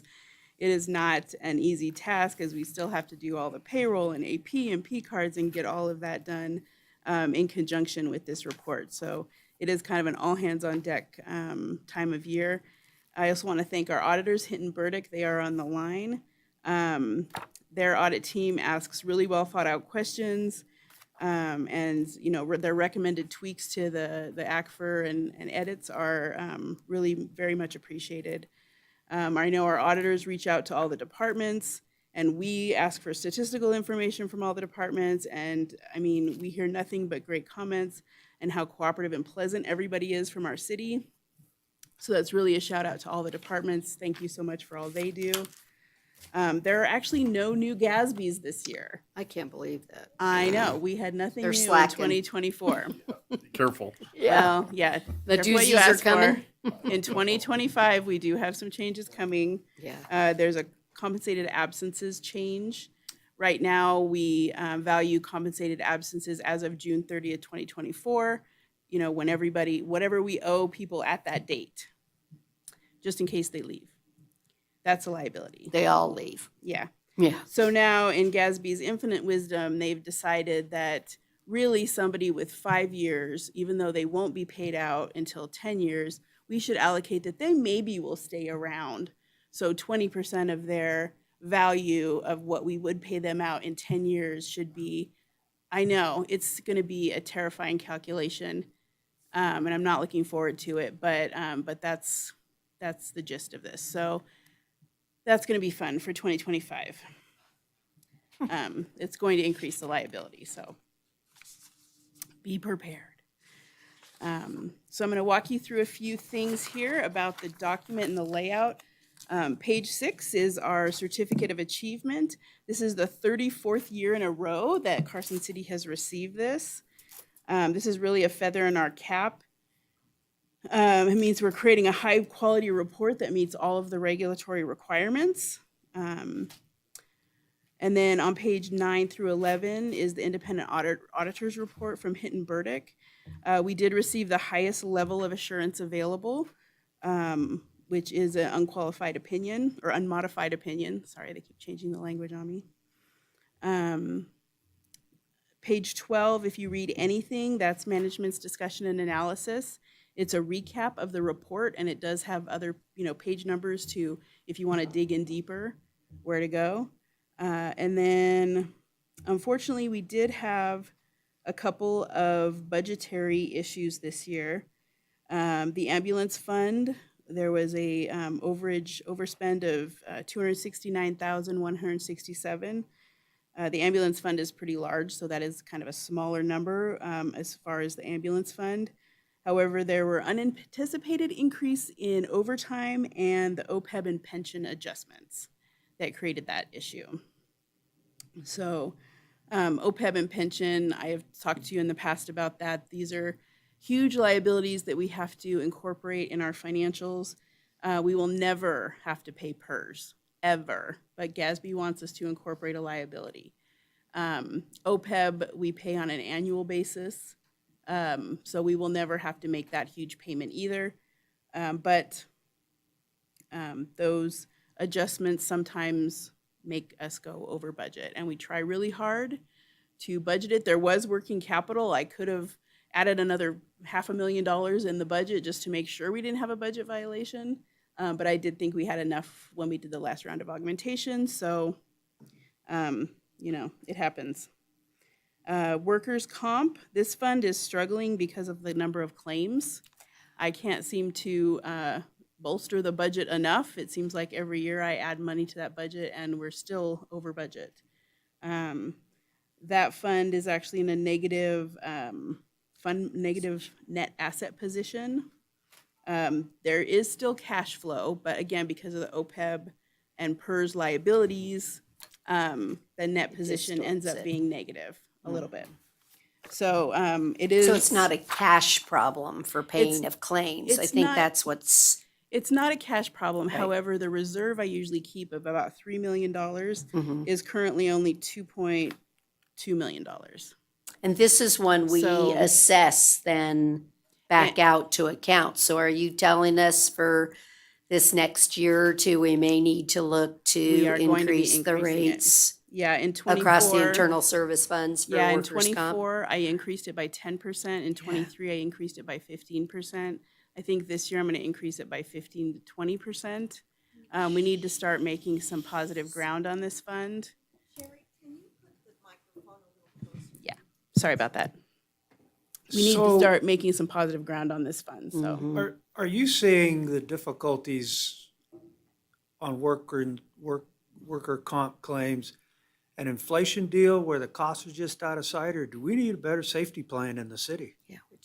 I think it's partially safety plans because the costs haven't changed a lot. Some of the laws have changed that are making it more difficult for workers' comp. But I think the majority is just the safety. Okay. Maybe Then we we'll- need to go to work on that. I believe we do. We have had discussions with the Sheriff's Department, and I think we're moving in a good direction. Maybe we can just put that in a note for our strategic plan, that, like you said, we concentrate on it. Yeah, you need to enforce the safety rules Yep. throughout the city Yep. sternly. Okay. So now I'll go through the financials just a little bit. On the governmental activities, which includes the general fund, we have seen all of the categories grow. Assets grew by 38 million. This is primarily due to cash increases. As we're planning for these big projects that are coming up, we're seeing increases as of June 30th. The EOC had just started it. We didn't spend a whole lot on it yet. We got, $500,000 for the Parks project. William Street hasn't started yet. So we're just seeing all this cash while we're planning all these projects. But in the next few years, we'll definitely see that decrease. And then again, we did issue $5 million in debt, which increases both sides of the liability. At the end of the day, we had a net position increase of $34.9 million.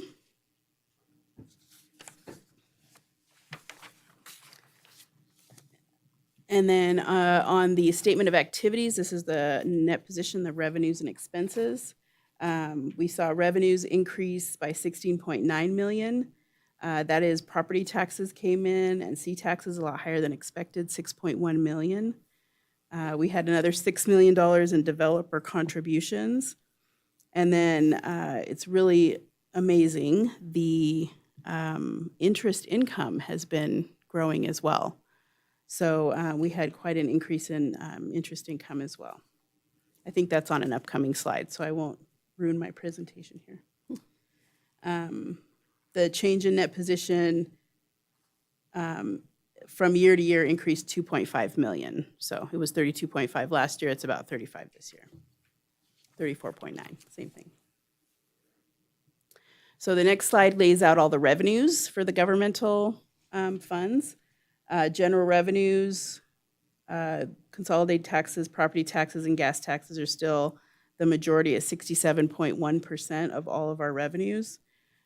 Charges for services were 13.2. Unrealized gains and losses were up $6.6 million this year. That's compared to 2022, which was a loss of 3.4 million. So our investments are looking amazing right now. We had a 4.5% earnings ratio, and just last year it was only 1.5% earnings ratio. So investments are doing great.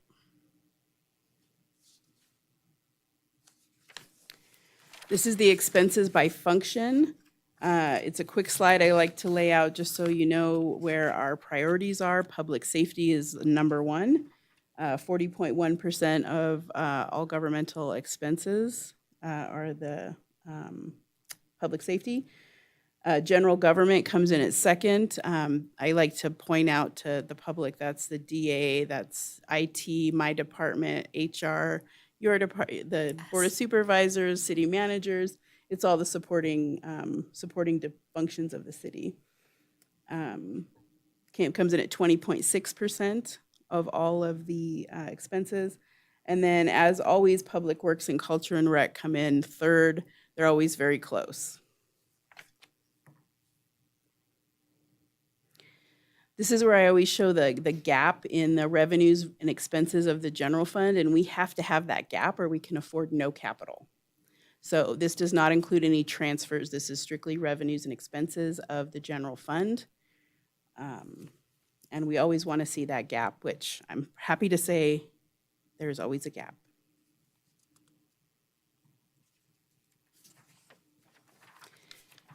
And then this is the slide I know you guys are all waiting for. This is the fund balances, what we have left.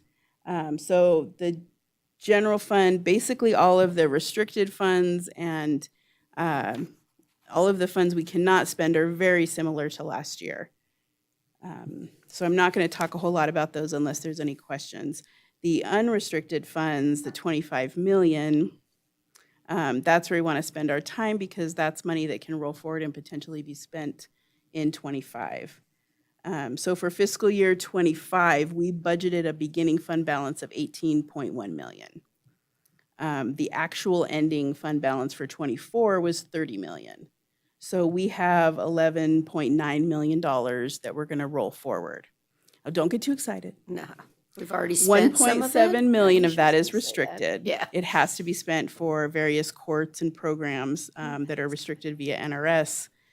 And then there's the landfill agreement we made. They made a lot of revenue, so 1.2 million is going to go for landfill. There's a little bit in DA extraordinary expenses, just 75,000.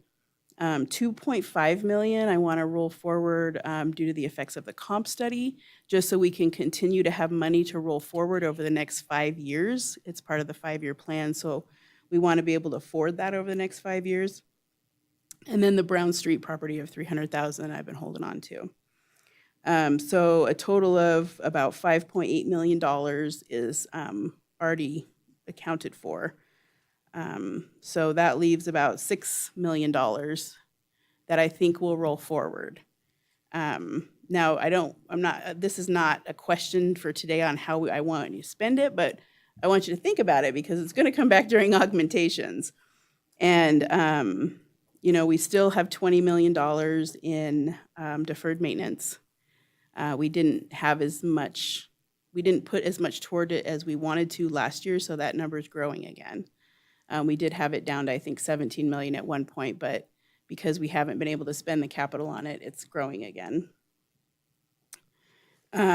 So we really need to spend some money there to get that down.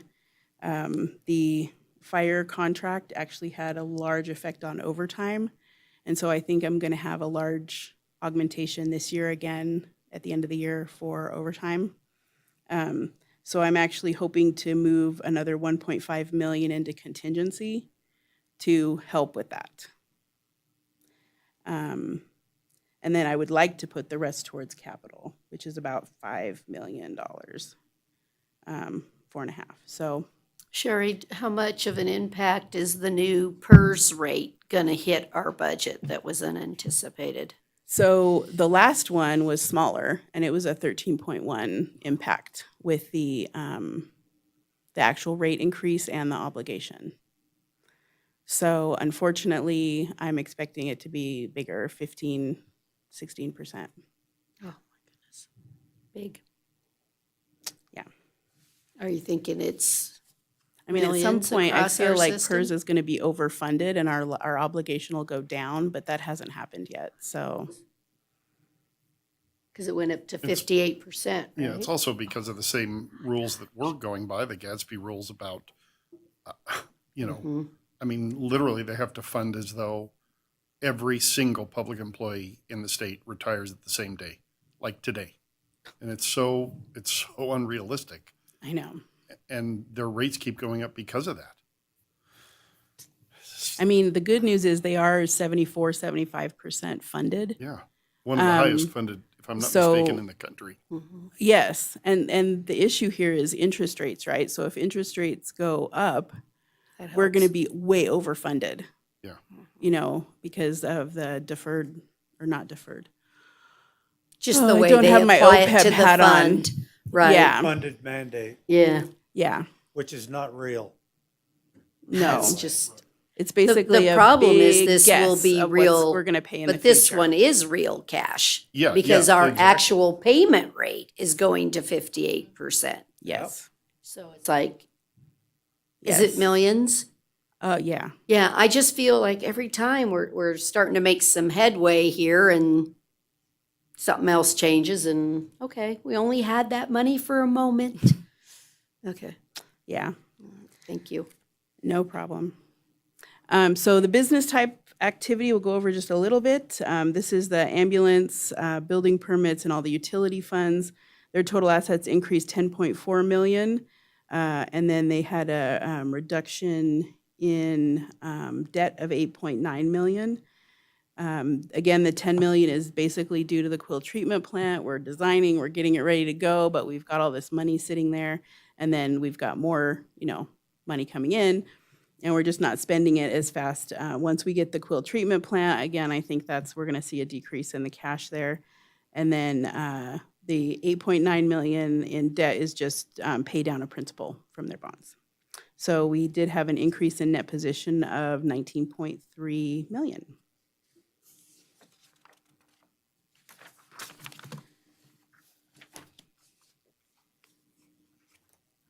And then their revenues increased 9.6 million. These are basically rate increases and the interest earnings I talked about.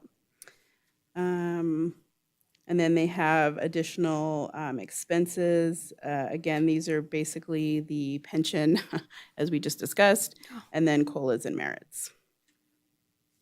So the net position did increase 7.1 million. So everything's increasing. I did do slides again with deleted capital assets. These were deleted during the current audit. Because they got kind of forgot in the past, we've added them here to let you know what we're doing. And if you have any questions, I'm happy to get back to you. I will tell you that junked sounds very harsh. However, it's just items that are disposed of or no longer used. Sometimes we use things for parts. So it's not usable or sellable. And then there's a couple that say other, and those are items that were disposed of in a previous year and we found them this year, and so they're being removed from the list. And then there are a few that are called, say, error correction, and those are actually items we found from the ERP conversion that were duplicated, and so we removed the duplicate asset.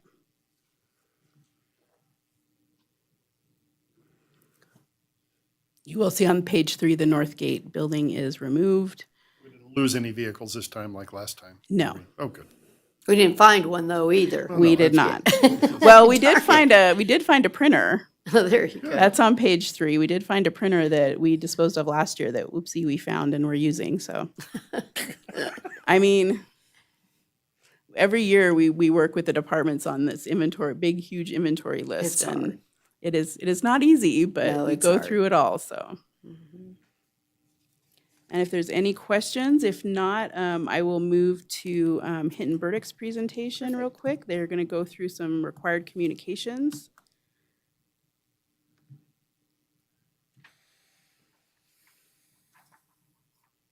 Hey, I think, can you hear me okay? Yes, we can. Fantastic. Members of the board, it's nice to be with you today. I'm Chad Atkinson from Hinton Burdick CPAs and Advisors, and it's an absolute pleasure to work with Carson City.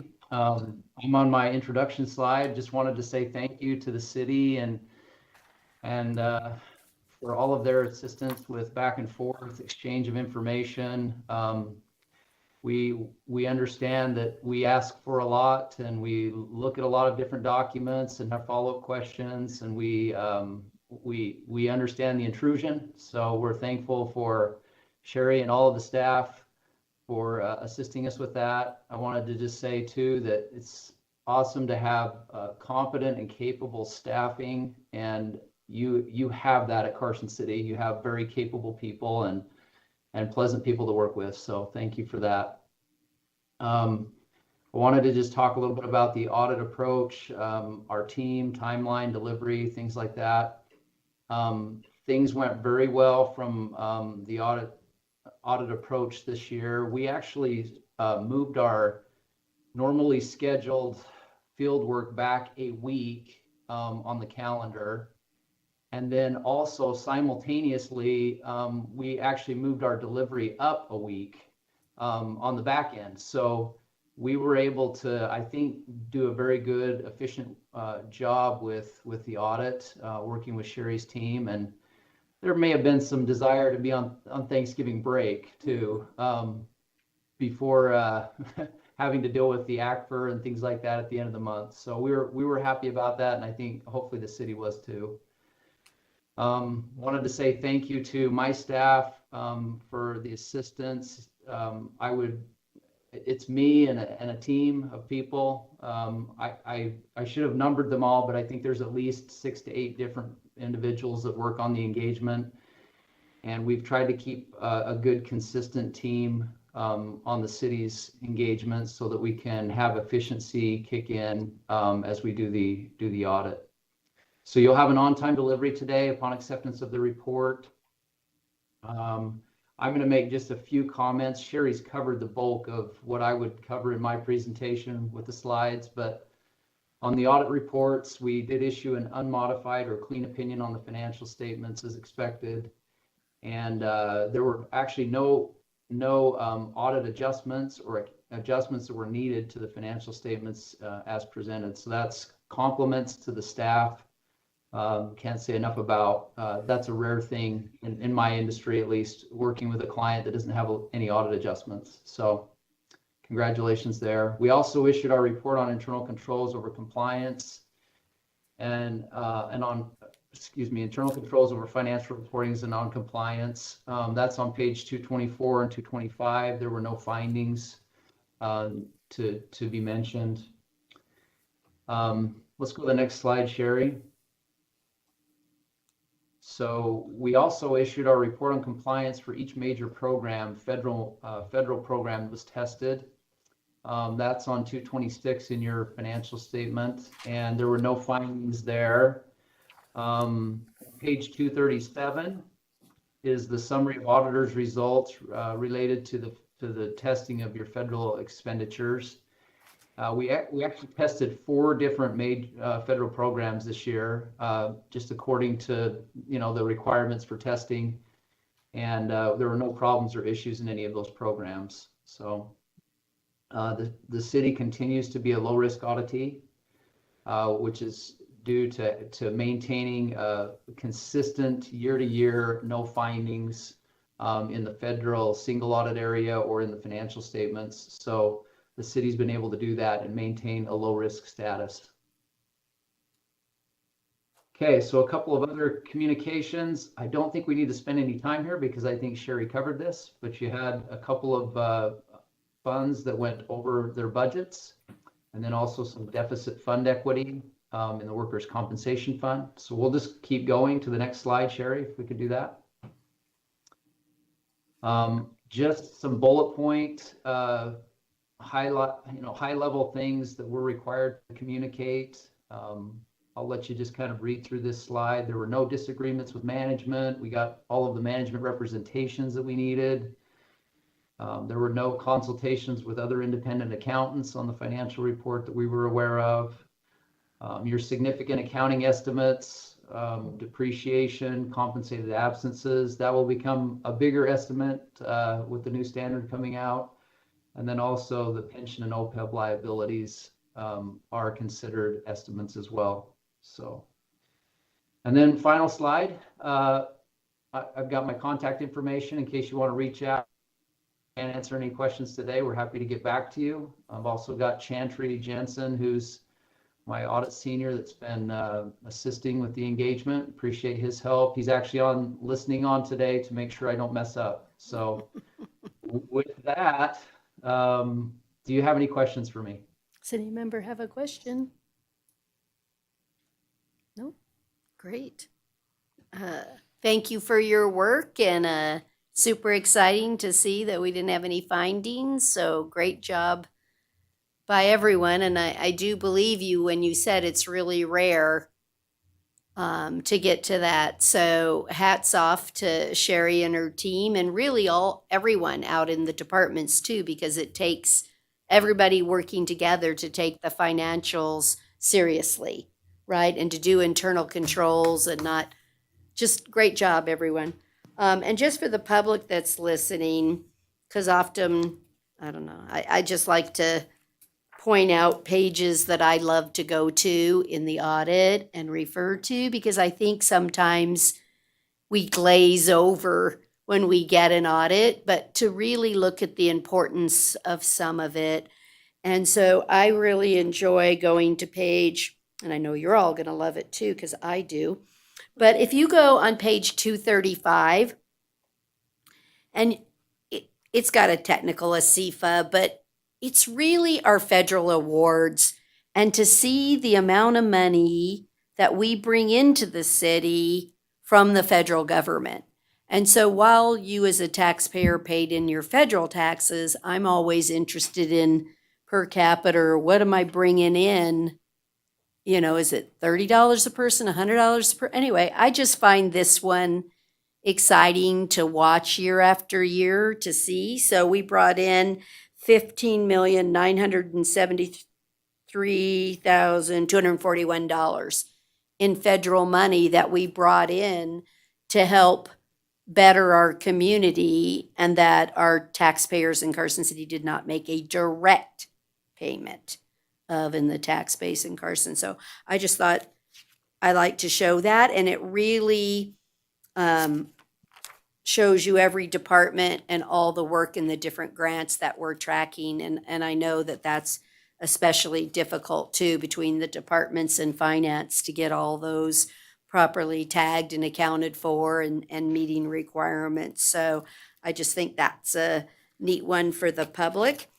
And then the other thing that I really enjoy is to be able to look at comparative data, because sometimes I think audits, they're showing me this year or comparing to last year or comparing to, you know, my budget versus actuals, things of that nature, which are all, I'm going with Sherry when I say I love it.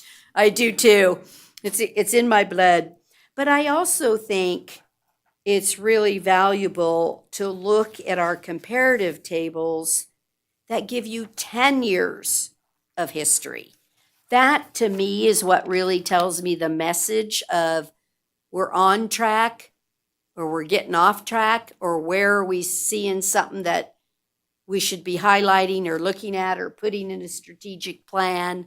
Those are things. And so I just invite the public and all of you to just really look in those, and they start pretty much at like page 195 and that section. So if you're just having trouble going to sleep at night or something and you want to take a look at something, watch those because, again, I think that they highlight something for you. Like I was just looking at your top 10 employers. You know, you can start to watch, is a company growing or is a company coming off that list? And this one I even noticed because we're off the list. And I thought, what? Then I had to read the fine print that somehow it's being reported differently now. So we're not the city as a whole or the school district as a whole. Yeah, the separate agencies are being reported. They Yeah. started with the state a couple years ago, and now they're breaking out, like Public Works is its own, they break it out. Yeah, and yet when you So- look at it, yeah, so you see somebody else jumping in here, but in reality, we do have more employees than number 8, 9, and 10. But the city and the school district are no longer listed as the major. Right, and we do employer. get that from the state demographer's office, so, you know, we have to kind of go with what they provide. Oh, yeah, I get it. It's just, I don't want people to think I'm making things up. the difficult part is when someone changes the inputs, Yeah. then your comparison for the 10 years goes, right? Because now you're not comparing apples to apples. And so great job footnoting that because I was immediately like, what is wrong with this? This can't be right. Yeah. You know, we have 700 and some odd employees, so we have to be higher than 250 to 499. So anyway, I just, again, hope that the public uses the document to really learn. I think it's one of the most, I don't know, just one of the best documents that I don't ever throw them away because I love Thank you, them. I agree. See Nobody- that? Nobody And- else really reads them. We will make you a copy if you want one. Please come to finance. We're happy to make you a copy. Point out one thing in that, Uh-huh. just because it's going to fall off next year, and that's in 2015, we went from 436 acres of undeveloped parkland to 7,300 acres of parkland with the Yes. lands bill, and that's going to drop off in next year's. But it's worth noting that that due to that lands bill Was major. That was really one of the biggest acquisitions of land that we had. And so that's going to drop off this thing, so it's going to look like we haven't acquired anything. But I wanted to point that Well, out. we're back to normal because it takes, 6 years or 8 years for land spill. Yeah. You're so right about that, Stacy. Yeah. You're so right. But anyway, again, thank you, and it's very much appreciated. But before we take a motion, is there any public comment on this item?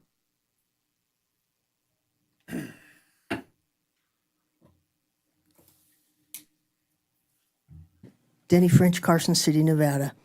I really wanted to say my frustration over the consent agenda. I don't feel I'm alone in my concerns about the fact that there's a lot of material that the public could learn from if the expertise are here sitting in the room and they're available, that they would give a brief summary of some of those so that they then can be passed with people going, oh, how did they do that? I don't think it got covered.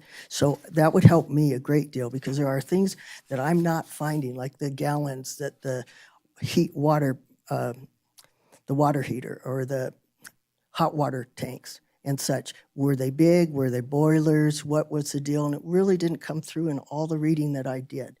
So just the capacity of that would make me understand the pricing. I looked at all sorts of things on there and they had a thing about what color in the contract.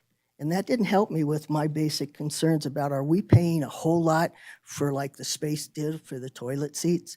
Are we paying reasonable funds for these options and such? But if there's not a real clear definition of them, and I think the gallons and size would have been helpful to me to quantify or consider the pricing and things like that. And so I'd like to get rid of the consent form. I see things on here that I think could fit onto consent, but I also see things that I think could use more discussion. Thank you.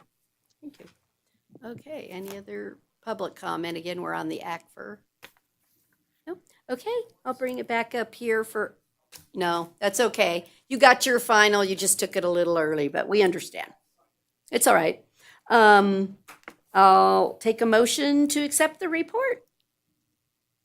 Supervisor Shudi. I move to accept the report as submitted. Second. I have a motion and a second for approval. All those in favor, please say aye. Aye. Aye. Any opposed, say no. Let the record reflect it was unanimous. Okay, we're now going to move. Everybody okay? Keep going? Okay. We're on to agenda item 19A, memorandum of understanding concerning the Lake Tahoe path system between Tahoe Transportation District, Carson City, Douglas County, and Washoe County for the planning, design, and construction of a Lake Tahoe path system and authorization for the mayor to sign the MOU. I do want to disclose, just for record, I do sit as the representative for Carson City on TDD. So we all have boards and commissions and things that we sit on. So I am Carson City's rep for this one. So I just want to put it on the record. But I serve in the capacity as the elected. Okay. So take it away. Great. Okay, thank you, Mayor. For the record, Greg Berger, and Trails Coordinator. So this morning, we'd like to provide you with an update on the State Route 28 Corridor Management Project, and also some details about the proposed MOU. One thing I'd like to point out on the staff report, previous action indicates that the Carson City Parks and Recreation Commission recommended approval of the MOU. And then this past Monday, the Open Space Advisory Committee also provided similar recommendation. And so with that, I would like to introduce Tara Steyer, who is the Capital Program Manager with the Tahoe Transportation District. Good morning. Thank you, Greg. So again, Tara Steyer, Tahoe Transportation District, or TTD.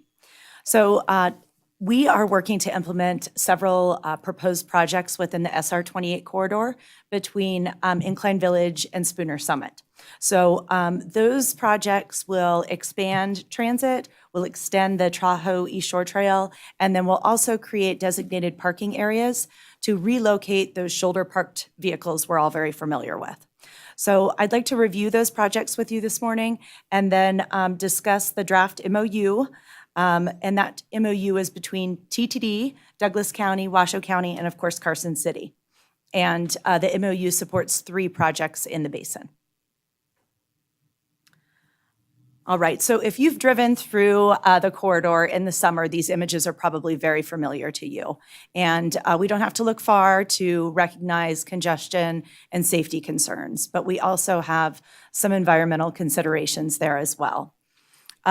So I'd like to start at the top and just walk through each one. So top right there, we have the disorganized, unauthorized parking. In this photo, it's extending into the forest. So not only is that unsafe, but it heightens fire risk. Then moving to the right, just below that, we have the general congestion there. And of course, SR 28 is a highway. It's meant for through traffic, and it's critical for us to keep that open, especially for emergencies. So we have the shoulder parking. So that definitely heightens erosion and impacts the structural integrity of the highway, especially along the steep grades. Then we have the pedestrians using the shoulder, and then also the travel lane sometimes as their sidewalks. Sometimes you're seeing pedestrians step out between cars, and that definitely causes the white knuckle driver syndrome through that area.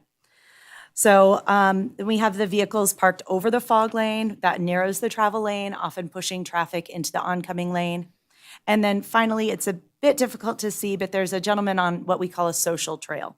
So those social trails also increase erosion, and that fine sediment goes into the lake, impacting clarity, purity, and of course the ecosystem.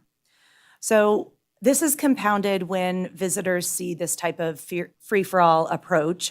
They don't think that there's a management, and oftentimes their behavior then mimics that. Nobody's watching.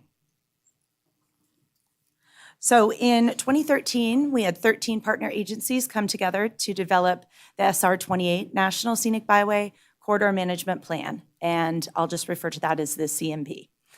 So 5 goals were outlined in the plan: improve safety, protect the lake, enhance the visitor experience, expand multimodal transportation options, and promote economic vitality. So in conjunction with this plan, the Forest Service created the National Environmental Protection Act, NEPA, environmental analysis in 2019. And that included all of the proposed projects you'll hear about today. So the CMP actually started by looking at beach capacity, and using those numbers aims to relocate 674 shoulder parked vehicles to designated lots along the corridor. It's easy for us to exceed over 1,000 shoulder parked vehicles on a busy summer day.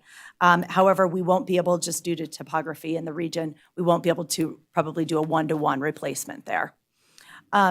So once the off-highway parking lots are established and connected to trails and transit, the no parking zones along the highway are expected to be expanded as well. And it's worth noting, along the first 3 miles of trail, those no parking zones have been very effective. So the corridor management plan also created a corridor management team. We meet bi-monthly. We discuss the operations and maintenance of the existing trail and parking lot. And then we talk about these upcoming projects. So we recognize that this is not the silver bullet that's going to solve all of the issues in the corridor, but we do feel it's a step in the right direction.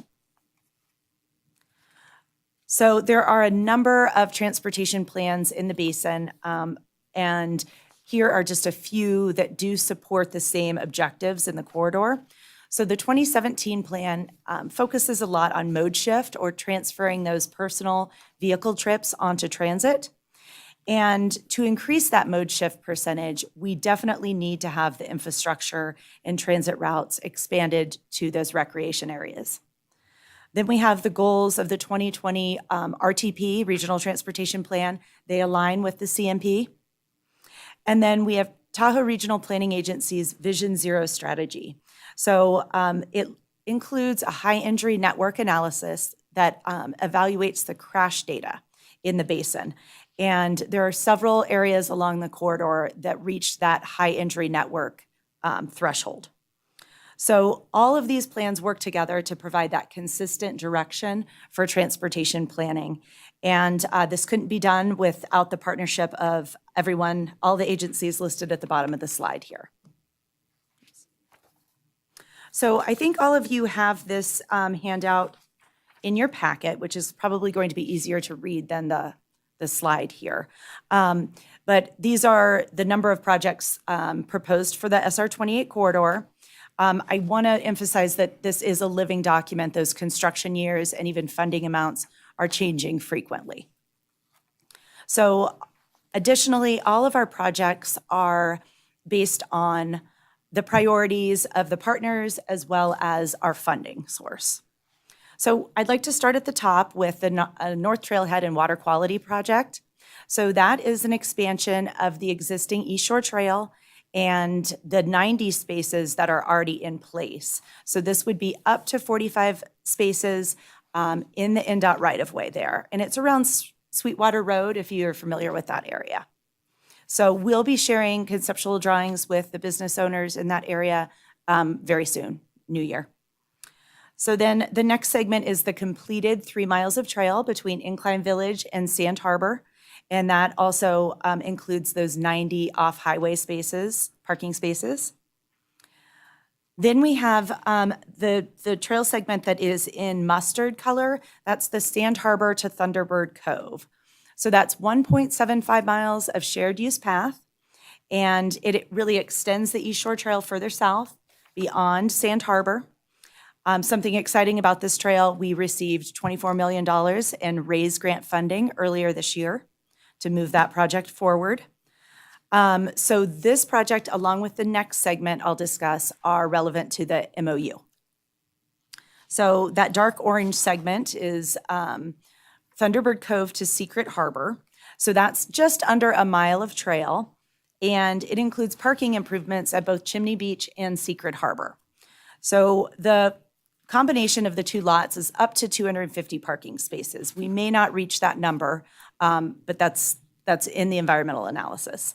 So the Forest Service started the construction of the Chimney Beach parking lot last year, and phase 2 of that will occur this spring, summer, depending on snowfall. And that will include restrooms, pedestrian crossing at grade with actuated signals, and some parking kiosks. And then the Secret Harbor Trail, the trail between the two lots, and the Secret Harbor parking lot is currently being designed. And again, this is one of the projects mentioned in the MOU. So then going further south, 5 miles of trail. So this is Secret Harbor to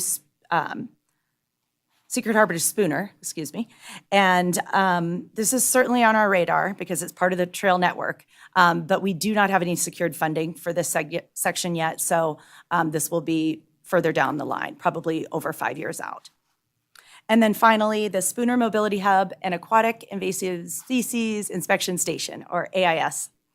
So this project is being designed on Forest Service property directly across from Spooner Lake State Park, so the entrance. And just to be clear, it's on State Route 28, not on Highway 50. And the proposed design includes over 200 parking spaces, public transit hub, and then a permanent AIS station. So the seasonal station that's located at 50 and 28 near the sledding hill will then be relocated to this permanent station. The site will also include restrooms, connections to the trail, and other related amenities. So NDOT is looking at some intersection improvements there as well. So I'd like to transition to the MOU.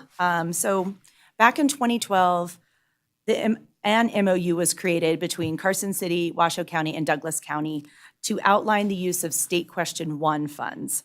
And those funds were used to construct the State Line to State Line Bikeway. So now that program is referred to as Conserve Nevada, and the MOU needs to be updated. So the program regulations for Conserve Nevada have a set aside for $5 million for the Lake Tahoe Path System. So that's synonymous with the State Line to State Line Bikeway or the East Shore Trail. So an MOU is needed so the local jurisdictions can name TTD as the project lead and allowing us to receive funding and move these projects forward. So there is a proposed distribution for that $5 million. So $2 million would be for the Sand Harbor to Thunderbird Cove segment located in Washoe County. $2 million is proposed for the Thunderbird Cove to Secret, so that's in Washoe and Carson. And then $1 million would support a final segment of trail at the South Shore that we're referring to as South Demo Phase 1A. And since we've reviewed the first two trail segments, I'd like to spend a moment on the South Demo. So this is a 1 mile segment of trail from State Line, and it skirts along Lake Parkway there. It's on Highway 50 for about 1,500 feet, then on the 4H Road, and finally connecting to the completed trail on Laura Drive, so right at the base of Kingsbury. So the alignment that you see here is in the environmental analysis, so that's just the proposed conceptual at this point. And it is a completely separated trail. It would not have impacts to 50, no lane reductions or anything of that nature. And once completed, this will allow visitors and residents in the resort casino core to have car-free access from that area to, of course, Nevada Beach and then on to Round Hill Pines Beach. So it's the missing link in that trail segment. So the MOU is largely programmatic, and no funds are expected from Carson City. And it has passed in Douglas County, and we'll be moving forward to the TTD board and Washoe County in the new year. So with that, I'm happy to answer any questions. Does any member have a question for Tara? Supervisor White? How much of this trail will actually be in Carson City? I think the estimates are around 3 miles. Who owns the trail? So I think in the Carson City area, it would be Forest Service property. Okay. Who will maintain the trail? That's to be determined, to be finalized. Initial conversations for the Chimney Beach and Secret Harbor locations would be Washoe County. Even in Carson City? Correct. Thank you. Any other questions?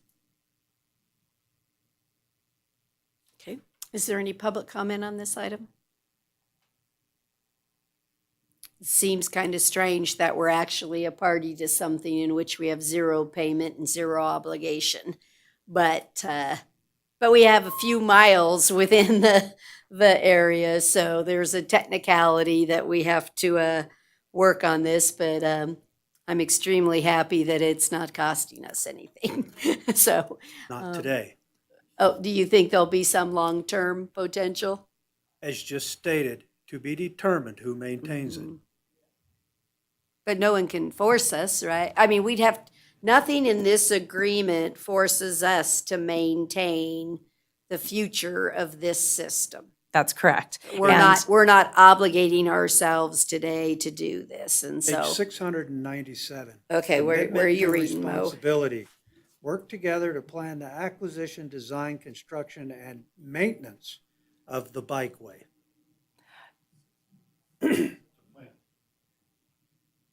And maintenance.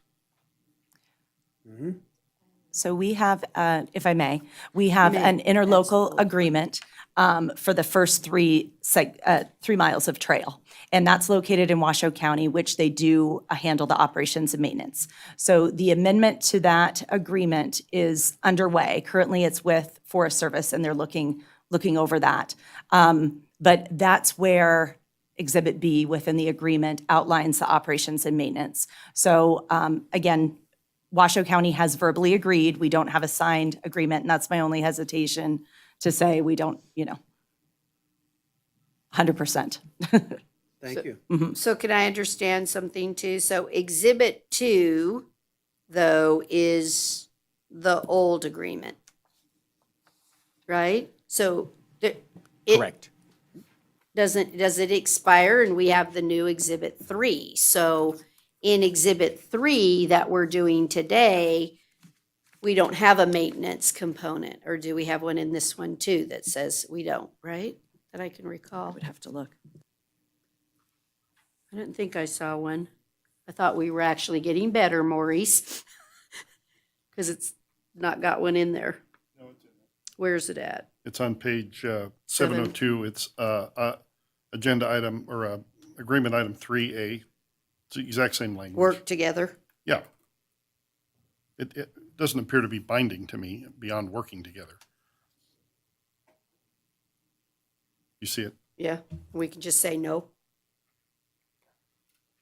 That's correct. I just want to make sure, is that right? It means we try, we work together, we go to meetings, we see if we can all put ideas together, but we're under zero obligation. This is Todd Reese, Deputy DA. I would agree that the term working together simply means you'd work together towards something. It doesn't obligate the city at this Get time. there. Okay, we want to make sure. I think Supervisor White's making a valid discussion point, however, is there's got to be somewhere some expectation, no matter what we put in anywhere, that you want that asset. I mean, it fits something we're going to talk about in a minute, right? Asset management. So I don't think his comment is unwarranted. It's to say, hey, we don't have an obligation today, but what are you going to do with the asset for the trail maintenance? Who's going to be, well, unless you've got a great team like Muscle Power, Well, we're keeping them. we could always plan not to maintain it ourselves. There you go. That's right. We plan not to do this. Okay. I mean, would Yeah. we really build a multi-million-dollar path and then not agree to spend a few $1,000s a year to maintain it?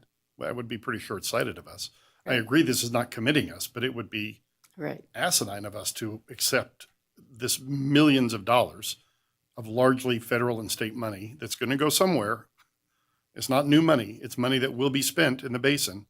And then we decide not to do it because we don't want to spend a few $1,000s to maintain it. It would be. I'm just trying to put some things on the record so it's clear where we are and what we're doing. I don't disagree with that. We're talking like we're not going to want to maintain it. That's just silly to me. Just trying to put some sunlight on what we're agreeing to. Mm-hmm. Nope, agree with that. And then on page 698 at F, there's a bit of a typo that probably should be fixed at the end there. That's an old agreement. We're not bound beyond their respective authorities. Oh, that's old agreement. We can't touch that unless she's amending it for something else. Yeah, because it Oh, that's the goes. We're old just on agreement. exhibit, that's old. Is that Yes, fixed in the new one then? Exhibit 3, yeah. Okay. So it's only if we saw something in Exhibit 3. I got everything underlined. I didn't, right? Oh, I get it. Okay. Okay, Sorry. thank you. That's I all didn't- right. It's lots to read in this here meeting. We had a ton. Okay, with that then, ready for a motion? Supervisor Horton, I move to approve the MOU as presented and authorize the mayor to sign the MOU. a motion and a second for approval. All those in favor, please say aye. Aye. Those opposed say no. Let the record reflect it was unanimous. Thank you. Thank you. Thank you. Okay, we're gonna move on to agenda item 19B, which is our presentation regarding Open Space Advisory Committee work from 2023 to 2024. Ms. Boyer, are you gonna start us off? Thank you so much. You don't get that much time. That's listed on the agenda. Because we have a time specific that we must do. Sorry. For the record, Lindsay Boyer, Open Space Manager. I'll do my best to get through this material. But good morning, Madam Mayor, Board of Supervisors. I'm very proud to be before you this morning to present the 2023-2024 Open Space Annual Report. So this does cover accomplishments from January 2023 to December 24. And we really appreciate your time this morning and a chance to share our wonderful activities. As a reminder, this is a requirement in municipal code that we bring this annual report before you each year. And it's just a slight change. This year, we included 2 years, just tried to get it all done. So being efficient. So just some high-level reminders about the open space program. So our program consists of approximately 7,400 acres of undeveloped natural areas throughout Carson City, which includes protected floodplain, historic agricultural properties like Silver Saddle and Buzzy's Ranch, and hillsides and viewsheds like Sea Hill, Ash Canyon, Prison Hill. So currently, the open space program is comprised of just 7 full-time staff and 1 part-time staff to manage all of those acres. So we're definitely a small but mighty team. I did want to note that some of my staff do have either citywide or department-wide responsibilities, like our trails coordinator and our volunteer coordinator who work throughout the city and throughout the department. So those positions do have partial funding from other funding sources throughout the city, separate from quality of life open space. I also wanted to acknowledge that we partially fund the park ranger program as well. So just kind of diving in, the value of open space here in Carson City truly cannot be overstated or under-celebrated. As you know, our program is incredibly unique. No other county in the state has an open space program like ours. Several neighboring counties have tried and failed, so I always give a shout out to the voters in the 90s who did choose to tax themselves to get this quality of life benefit passed. And we talk all the time about the benefits of open space in our community. We talk about quality of life, providing for mental, physical, and emotional wellness for our residents with access to trails and open space. But I must also highlight the intrinsic benefits of open space, so things like wildlife habitat protection, watershed and water quality protection, floodplain protection, scenic view sheds, all of those things are just as important. And so I always say truly both humans and animals, wildlife, plants, insects, all benefit from the protection of open space in Carson City. So again, going into a little bit of history, our program was created with the passage of the Question 18 Quality of Life Initiative. This was an increase of sales tax by 0.25% to support parks, trails, and open space. So in addition to the nearly 7,400 acres of open space we manage, we also assist or directly manage over 90 miles of trails here in Carson, which is also incredible. This also includes 11 miles of protected floodplain on the river. So speaking of land acquisitions, as of 2024, Carson City has purchased and preserved, as I mentioned, just over 7,400 acres of open space. This has been done through fee title acquisitions, donations, and federal land transfers, like you mentioned, Supervisor Giomi. So that's about $11 million of quality of life funding, as well as $8 million in different grant funds that have been leveraged. So that's $19 million of funding that has gone towards protection of land in Carson City.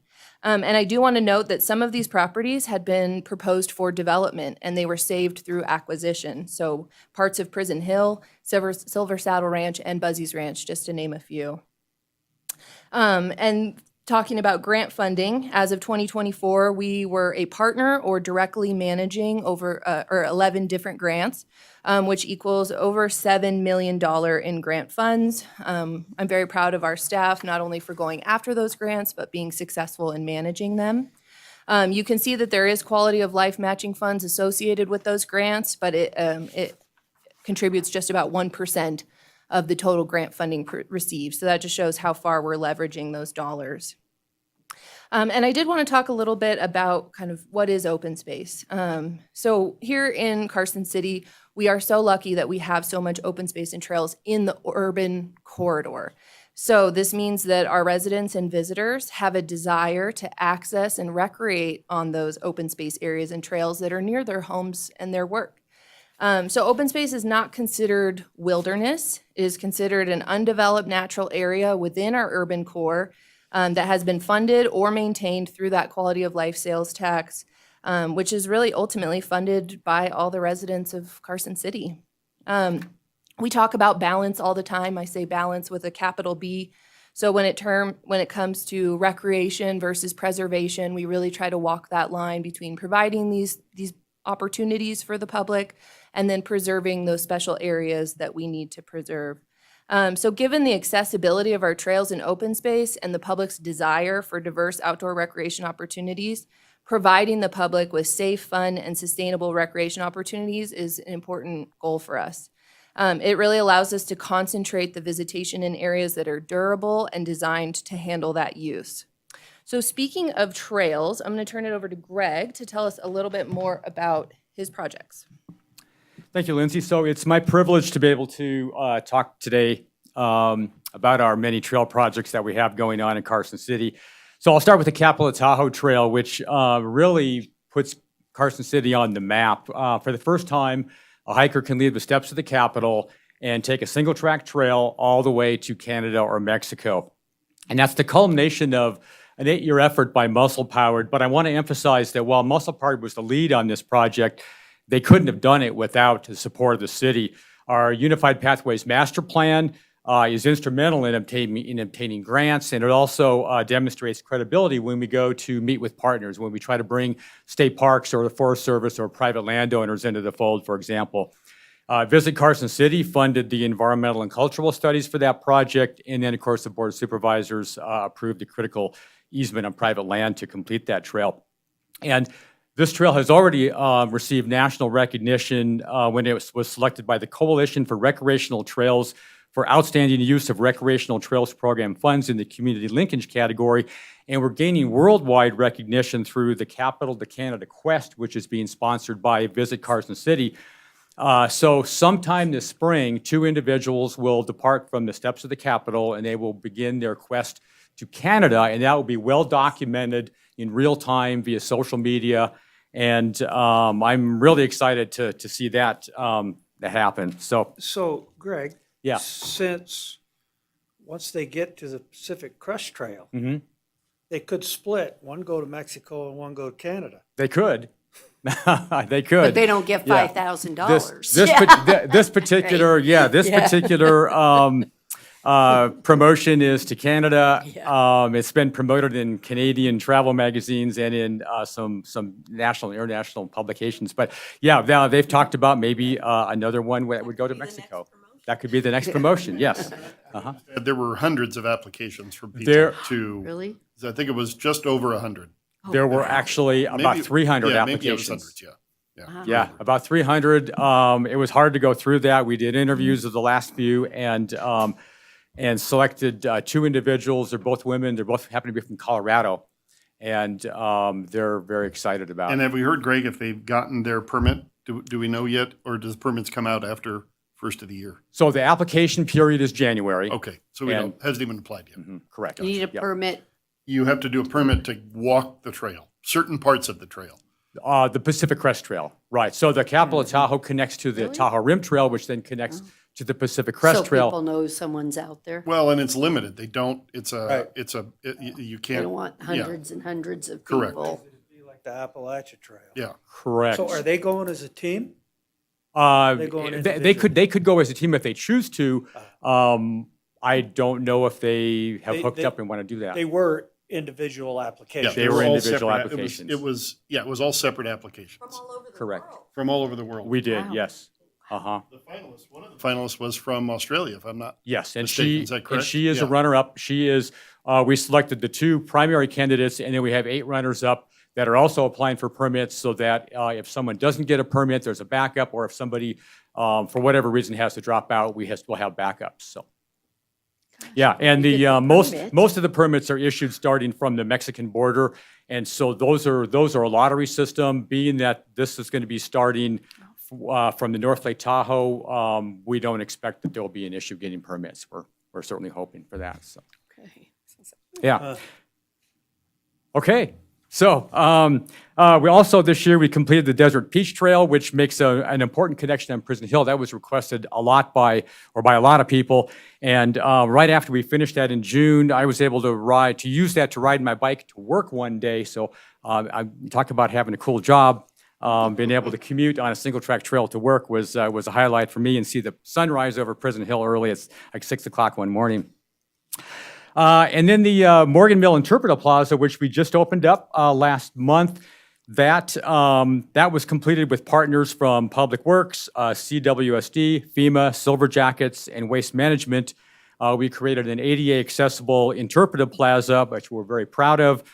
It includes 2 interpretive panels, one talking about Comstock mining and milling history, and the other about the importance of floodplains.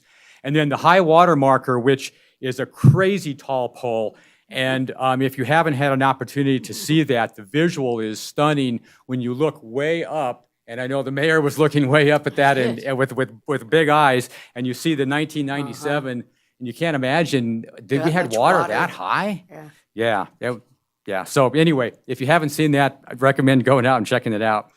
Also this year, over this last couple of years, we've been placing new kiosk panel signs at various locations to help identify our open space properties and provide maps and other information. And then an update on our Prison Hill West project, which is a project funded through Southern Nevada Public Lands Management Act. And this project really strives to support our city master plan's guiding principle number 12, which seeks to ensure safe and enjoyable access to parks and open space areas within our community from residential neighborhoods, and also promotes access where feasible to the pathway system and natural areas for persons with disabilities. So we have completed the Safe Street crossing at Edmonds and Kuntz, which really helps provide safe access from neighborhoods to our largest open space property. Recently, I was driving home just after dark, and I saw 2 bicycles coming down from Prison Hill. They hit that intersection, they punched the button, the flashing lights came on, cars stopped, and they crossed, and I thought, yes, it's doing what it's supposed to be doing. So I was happy for that. We also just reopened up the Coons Lane Trailhead. That has a regraded access road that was really been requested by a lot of residents for a long time. Vault toilet, shaded picnic table, all ADA accessible, additional parking spaces, and all of this within a smaller footprint than the old trailhead used to occupy. So we are working with Marina Lovejoy, our senior natural resource specialist, to do some reclamation and rehab in that area. And then work continues on the 2.5-mile long pathway that is accessible to persons of all ages and abilities, and that will extend from the Coons Lane Trailhead down to the south end of Prison Hill. It was a recent survey that was conducted by our division in relation to the new Carson River Master Plan, and there was a comment that was repeated in there by a family that have a family member that is very limited in their ability to access the outdoors and experience nature, and they're really appreciative of the access that's provided by the Prison Hill Trail on the east side, and then by the trails down by the river. So those are providing opportunities for our residents that really need them.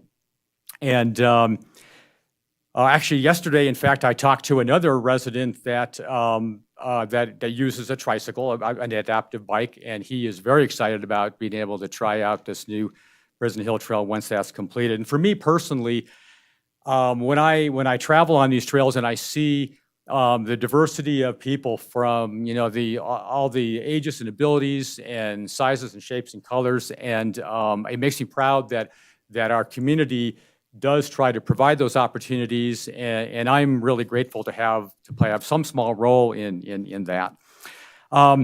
So there will be a ribbon cutting for this project on June 14th at 9 a.m. Reno Adaptive will be coming down with their adaptive mountain bikes, and they have different bikes suited for different disabilities. So if you know of anybody that would benefit from that, please let them know. And I know this is on the mayor's calendar, and we will be getting invites out to all of you once we have a few more details. But we're hoping to see all of you there on June 14th at 9 o'clock. Also, in the last couple of years, we finalized the Prison Hill Master Plan. Can't overstate the value of having a plan. And we're working on both long-term and short-term projects for that.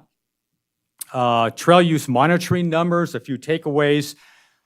COVID really, with COVID, there was a COVID surge, of course, and that we found out that our trails and open space areas really provided the opportunities that people needed for both physical and mental well-being. And since then, a lot of people discovered new trails and new open space areas that they maybe didn't know existed, and new opportunities, and our numbers are staying high for usage.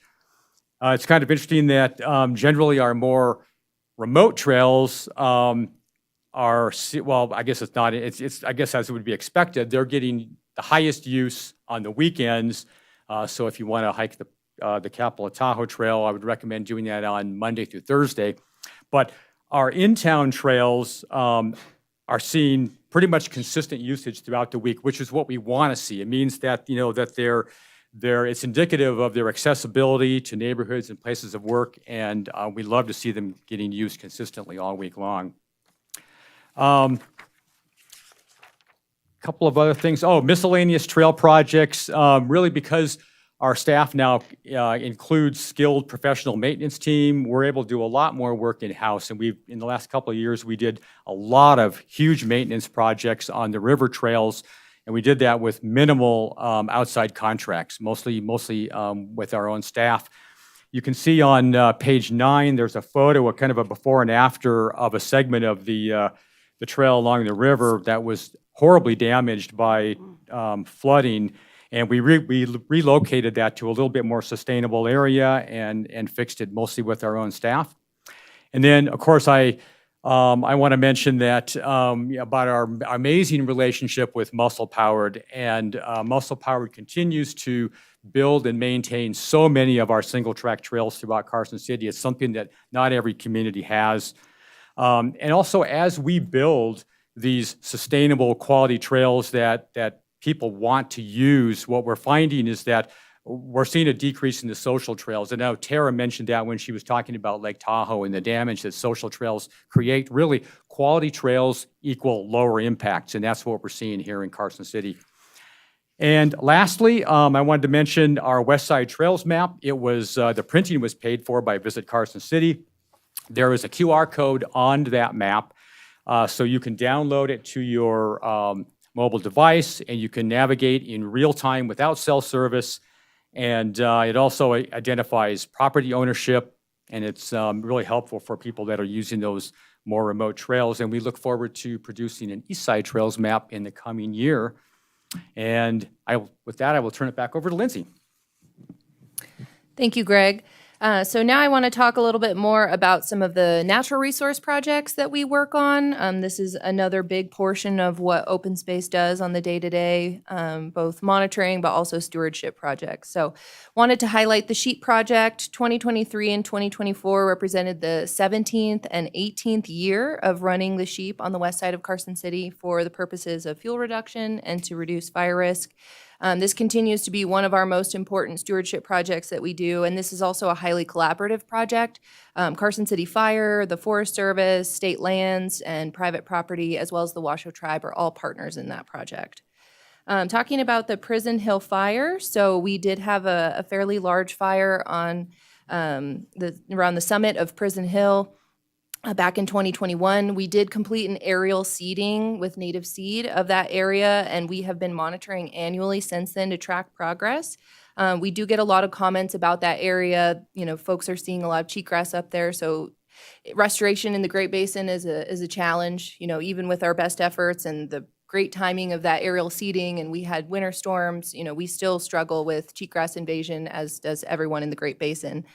We are seeing really also the impacts of north versus south facing slopes. So some of the photos in your report, you can see those north facing slopes that receive moisture longer. They're recovering pretty nicely. The south facing slopes that are a little hotter and drier are having a lot of cheatgrass invasion. So we'll continue to monitor and make plans as necessary. Focusing on some other of our stewardship projects, I did want to highlight the Prison Hill OHV area. This is an area where our staff spends a lot of time. As you know, the OHV area was conveyed to Carson City from the BLM in 2015. Prior to that, when it was under BLM ownership, they considered travel on Prison Hill to be unrestricted, meaning users could go anywhere. Once the land came to us, we realized that we needed some more sustainable solutions, so we worked to define some roads, trails, and areas where people were allowed to travel. Next, we worked with a variety of technical and funding partners to make a lot of improvements and enhancements to that area, which included trailhead improvements, wayfinding and kiosk signage, new trail construction, old trail decommissioning, really trying to restore some of those unsustainable roads and areas. So a lot of work has gone in there. Each year, our staff produces a 61-page monitoring report. I wasn't going to bring that before you today, but I did want to mention that, you know, we are tracking the progress out there very closely. And I think that, you know, we have done a lot out there, and I'm very proud to see how far we've come in terms of safety and sustainability. You know, today the area is a family-friendly, fun, sustainable place to recreate, so we're very proud of that. Moving along to the Carson River Master Plan, this is an area we've been spending a lot of effort in the last couple years as well. Planning for the Carson River dates all the way back to the 90s with the creation of the Carson River Advisory Committee and the completion of the original Carson River Master Plan in 1996. Original goals of that plan included creating a Carson River corridor by acquiring lands for public access, which we have since done. So we've accomplished a lot of the goals in the plan, so it's due for an update. We've been working with the National Park Service Rivers, Trails, and Conservation Assistance Program for the last few years, focusing on things like strategic planning and figuring out our stakeholder and public engagement portions of the project. Those are going to be very important. So in the past 2 years, we have held a stakeholder tour and workshop with our identified technical partners. We also worked to release a public survey, and that had about just under 300 responses. So we were really thankful for all the public who provided feedback. There's going to be more engagement with both partners and the public in 2025, and we hope to have an updated plan at the end of 2025. I did want to highlight the International Trail Summit.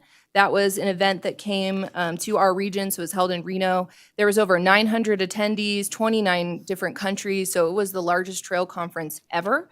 And so many of those folks got to visit Northern Nevada, and some of them specifically got to come to Carson City as we had a tour of the Prison Hill OHV area. It was amazing to be able to really showcase and highlight Carson City as part of this international conference. We also participated in a presentation with the Federal Highways Administration talking about trails as resilient infrastructure. And our department in Muscle Powered was also recognized with an award under trail promotion and education. So very proud of that. Continuing on with, Greg was talking a lot about access for people of all abilities. So I wanted to promote our all-terrain wheelchair. So we purchased a Grit Freedom chair, and really this is a wheelchair that enables folks who require a wheelchair to be able to go out on some of our trails and participate in events that they might not normally have access to. So we have used it a few times with our park ranger programs. It's been a great resource, and I did want to put it out on the record for anyone listening that that is available. So reach out to us if you're interested. Next, I wanted to talk about the volunteer program. So between 2023 and 2024, we have done a lot to expand the volunteer program here in Carson City. We're very proud of that. Between those 2 years, it's over $178,000 in in-kind volunteer labor that we've received from volunteers, which is just amazing. And that's over 5,000 hours. So we're just so thankful for all of our volunteers who came out and gave us their time. That is huge. And I did want to note that the tables that you have in the report, those are for volunteer activities department-wide. I didn't have the heart to reduce those down. I really wanted to show all of the amazing things that have been done throughout our department. And as I mentioned, our volunteer coordinator is, partially funded through the general fund. But talking about 2023 snapshot, we had tons of events, a lot of trash cleanup, thistle dig, but also expanding into some wildlife activities with our wood duck nesting box installation, so providing habitat. We're really trying to provide a lot of different and diverse opportunities for our volunteers to keep them engaged and interested. 2024 was more of the same, a lot of trash cleanup in our remote areas, but we also focused a lot on planting and habitat restoration. One example is the Empire Ranch Trailhead Pollinator Garden. So previously, the Empire Ranch Trailhead was just a disturbed area. We've now been working to plant hundreds of pollinator plants at that location to create pollinator habitat as part of our Bee City initiative, but also to beautify that area and just create more habitat. So these habitat restoration projects are very important. We do them all throughout open space to create and enhance habitat.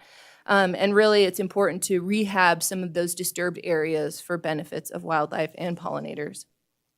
I also really wanted to highlight the Park Ambassador Program. This is a new one that's come to us in the last couple years. So these are individual volunteers who are assigned to a specific location. They may visit daily, they may visit weekly, and they assist with all kinds of things like trash cleanup or pulling weeds, cleaning up dog waste, but they also are our eyes and ears on the ground. So they provide us with input if there are safety issues. They also talk to people about their experience. So they've just been a really valuable asset for us. And in 2024, we've had over 180 hours from our park ambassadors throughout open space and parks. Just 2 of those park ambassadors volunteered over 150 hours at Riverview alone. So that's just incredible. We also had a variety of Eagle Scout projects. We love our Eagle Scouts. They provide really valuable contributions to open space, and we're able to kind of help with their professional development as well. So we appreciate those volunteers so much. So yes, as I noted, wanted to show kind of the comprehensive list of all the things that the volunteer program was getting up to. So with that, thank you so much for your time this morning and for hearing our great accomplishments. I do want to say on the record, just a huge thank you to my staff. They are incredible. We could not do any of the things in this 23-page report without them. They also helped by writing the report. So I just have phenomenal staff, and I'm so thankful for their efforts. So with that, I'll take any questions. Thank you. Does any member have a question, comment? Supervisor Schutte? I just have a quick one, I think. So we have received several thousand acres from BLM, and I know that it's under a conservation easement. Can you just briefly describe the role of that? Yeah, explain what influences our management practices with that? Absolutely, thank you. So for any who aren't aware, we do have a conservation easement that is a document that came to us when we acquired those lands from BLM. And so it's a BLM document, and really what it is it provides guidance and framework for how these lands need to be managed from the perspective of the BLM. So it includes everything from prohibited activities to allowable activities, as well as just kind of, again, the guiding framework for what these properties are intended to be used for. And I wanted to note that it doesn't apply, the conservation easement doesn't apply to all the land we got from the BLM. It is specific to Prison Hill, Silver Saddle, and Ambrose, so kind of an extra layer of protection for those specific areas. But as I mentioned, we kind of use it all the time. If we have a new project like a trailhead development project, we go to the conservation easement, make sure that that's compliant with the easement. If we have a request for an event, we go to the conservation easement, we make sure that it's compliant. If we have questions, if it's not clear, we'll reach out to the BLM and ask for guidance. Is this event compatible with the tenets of the conservation easement? So it's really a guiding document, and then it does provide us some framework of what can and can't be done on those lands. Supervisor Giomi. Just wanted to comment, been some discussion at our NACO meetings from a couple of the other counties, primarily Douglas, but a little bit from Elko and Lincoln. There is a state law that was put on the books in the early 2000s that will allow counties to do exactly what we did here in Carson City, to do a sales tax with a vote of the people for open space acquisition and maintenance, and mostly acquisition and maintenance. But that bill sunsets on September 1st, 2029. And I, had a lot of questions from some of those county commissioners as to how we're able to continue to do this. And the reality through some research, thanks to Jen and the city manager, when in '96 we really were. So that law, Concession law, that right. That law happened after we enacted our acquisition, but we did ours through a city charter. So we actually changed our charter to allow for that, with which the legislature has to vote on our charter, of course.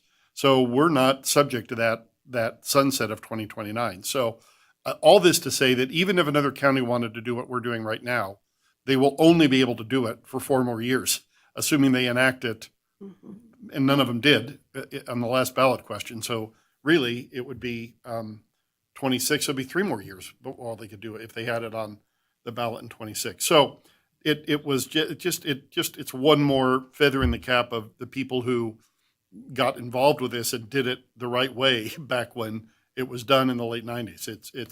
It's really was an incredible amount of forethought went into it. So anyway, we can share with them the benefits of what we've done, but they're not going to be able to do it unless they change the law. And there's no bill this time to do that. So maybe next session, one of the counties might do that, but Or an ACO in bill. any case. Well, Because it helps any county. correct. Right. If we would look at it, we did not look at it this year at NACO because it didn't come up until after we had gotten too far into it. But NACO probably would consider taking it up in 27, especially since it's a vote of the people. It's just permissible. It doesn't. It's Why have completely. an It has end to date? pass. Right. Why have an end date? So I think it probably will come up, and it'll give people the opportunity to do that. So all that to say, you may have a lot of people knocking on your door, if we're able to change it in 27, talking about the virtues of this, and they're easy to describe. But it really goes all the way back to '69 when we consolidated. Absolutely. Right? Absolutely. You're right. Because talking what could about the city of Elko could change their charter, but what would that affect? Correct. As far as open space Well, like we're doing. And the realities are counties don't get charters. Right. Only cities get charters. That's right. And the forethought, to your point, of our forefathers in '69 to grant us the power to use either county laws or city laws has really benefited us tremendously over those 50 or 60 years, Mm-hmm. Well done. I'm reminded when I look at even our volunteer report between the 2 years and saying, there's so many opportunities, and a lot of times I hear families or people say, oh, there's nothing to do in Carson City, or what could I do with my children, and I just want to say, volunteer and look at all these activities. And do we have a website or a place if people are looking to volunteer opportunities so they could go and say, hey, what's up this next month that I can teach my kids? Because I think they love taking their children on volunteer activities and teaching them stewardship and community responsibility. So do we have a place where people can see it so they can do it? Yes, great question. So yeah, we have a place on our website where we have our volunteer information, and we also promote a lot of it on social media, as well as our newsletter that we put out. And we send that newsletter to all of our past volunteers because we know that that's a good network. You know, those folks have already volunteered, so they're likely to either volunteer again or tell their friends. And we are seeing more and more kind of families coming out and volunteer, which is great. We have some really young families who have come out multiple times and actually won some awards from us for their participation. So we're loving to see that as well. Just thinking outside the box or doing something. So do we have a way that if I got my family that I can contact one of you and get on the list that you automatically send me alerts to volunteer opportunities? Absolutely. So our volunteer coordinator's name is Erin Larson. Her email is elarson, LARSEN, @carson.org. They could also just contact our department. We'd put them in touch. But she's great, and she will absolutely find an So opportunity they're just for them. constantly Yeah. getting a blast of opportunities. Yes. Okay, thank you. Something else? Can I bring up one more thing that it is sort of related to this whole thing, only because of the Southern Nevada Public Lands Management Act and the BLM, but we had a presentation at NACO from one of the program managers at Nevada BLM. And one of the other things that STIPLMA does is allows, and we have not done this. In fact, I think this has only been done in Clark County, but it's certainly open to be done in any county, is to, they have a program that allows counties to acquire BLM land for the purpose of constructing affordable housing. And they sell it at way less than market rate. It's basically $500 an acre. Henderson is doing it right now. There's a project that should be open. I have a little pamphlet here, which I'll give to Stephanie and she can share. So $500 an acre, you have to build affordable housing, but it's one more way where a local government could do a public-private partnership or a public-nonprofit partnership to do affordable housing. So I don't know that we have any opportunities like that with any BLM land in Carson that would work. I'd have to look at an ownership map again. I think most of the BLM land we wanted to acquire, we did in the lands bill. But the value of this is that this does not have to go before Congress. It's already authorized in the Southern Nevada Public Lands Management Act. So it's not a lands bill. So the acquisition is fee title to the land without having to go through a lands bill. I think, as I said, the latest project is Henderson, and I think they said they had like 16 acres, and they were doing like 200 affordable housing units. They were doing as connected individual units, but some of the other projects that they did in Clark County were apartments, and they allow you to do up to 20% of them at market rate so that the project can be sustainable. So I'll give this to you, Nancy, and maybe someone can look into it and we can, see if we have the opportunity to do another affordable housing project in line with what we have done on our land on Budeye. It's just through an application process. And you guys know best about how to apply for that money because clearly you've done, yeoman's work to get us a lot of money. So I was excited to hear about the program. It's pretty encouraging, and I think it's one of the ways for us to try and get some more affordable housing stock in the books.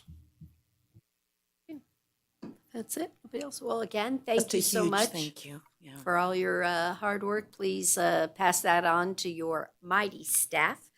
I think they do a lot, truly a lot for this community. So thank you. Thank you so much. Okay. We're going to take just a really, really brief recess as we let Tyler come up and stuff to get us started on the last agenda item for this morning.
meeting back to order. We're on agenda item 20A, discussion and possible action regarding our strategic asset management plan. We have more fun words. A SAMP and a geographic information system, the GIS, strategic plan. So who's going to start us off, Robert or Tyler? Mayor, I'll go ahead and start us if you like. Give us a roll. Great. Okay. Thank you, Mayor. Board members, for the record, Robert Nellis, City Asset Services Manager, and with me is Tyler Jesse, our Asset and GIS Manager. So we're going to go through a quick, hopefully 15-minute presentation for you. This is our outline. 15, sorry. Okay. Hey, we can just make it ordered- 50 if you like. We yeah. just ordered lunch, so we're good. Okay. So we're going to cover, 5 parts real quick. Some concurrent objectives that the asset management team, Tyler's team, has been working on while developing the strategic asset management plan.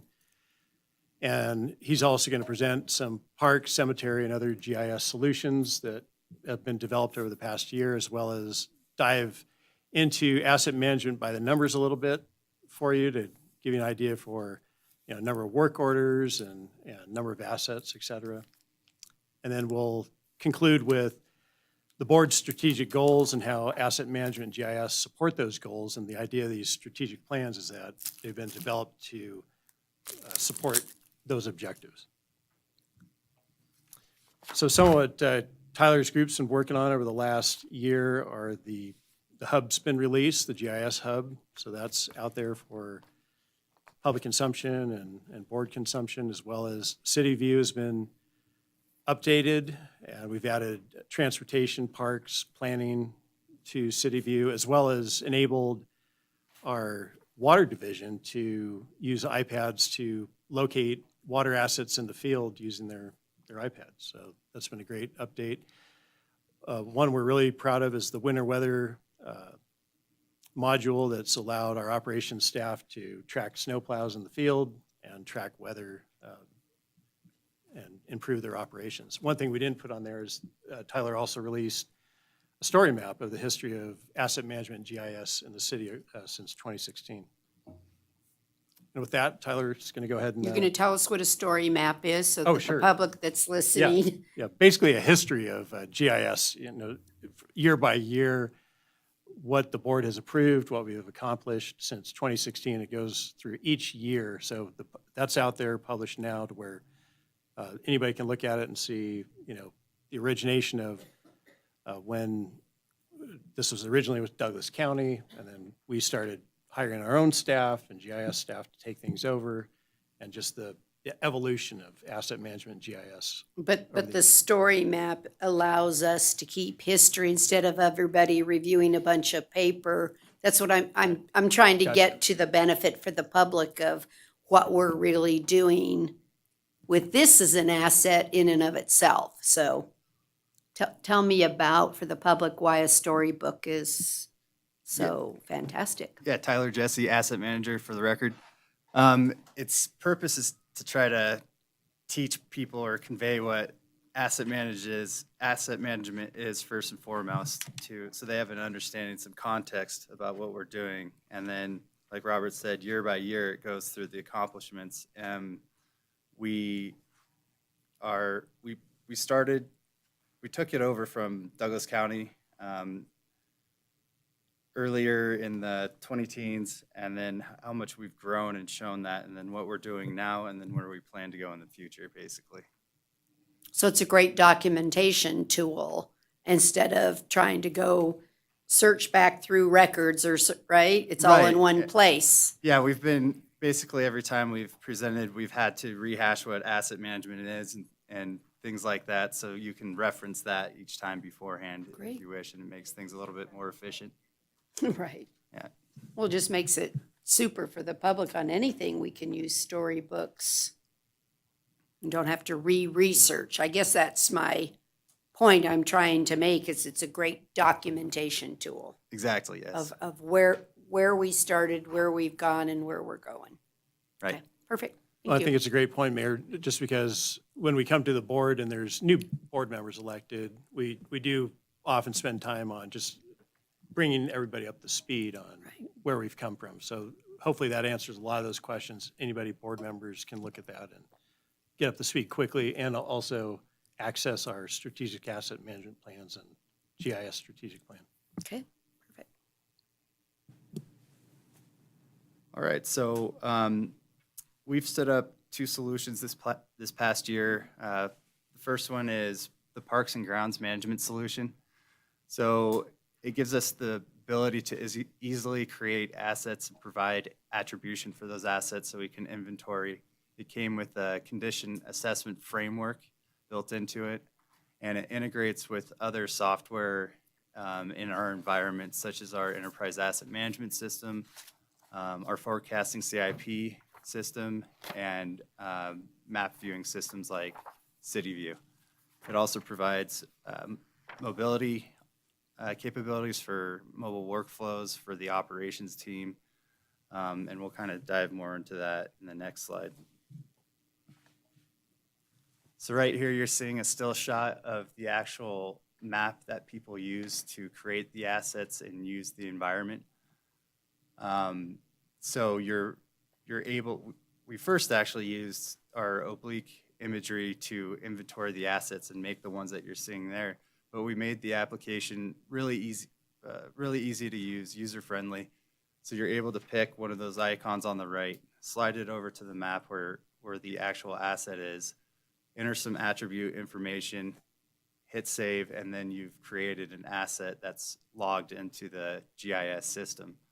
So you can do this at your desk, or you can do it on your iPad out in the field, which makes it really efficient to use. Next. Do you see that application really improving to match it up to purchasing so that we're not behind in the future? You know, that assets are coming in, they're getting tagged and immediately in the system? So that a goal? I think what you're saying is between financial assets and infrastructure assets.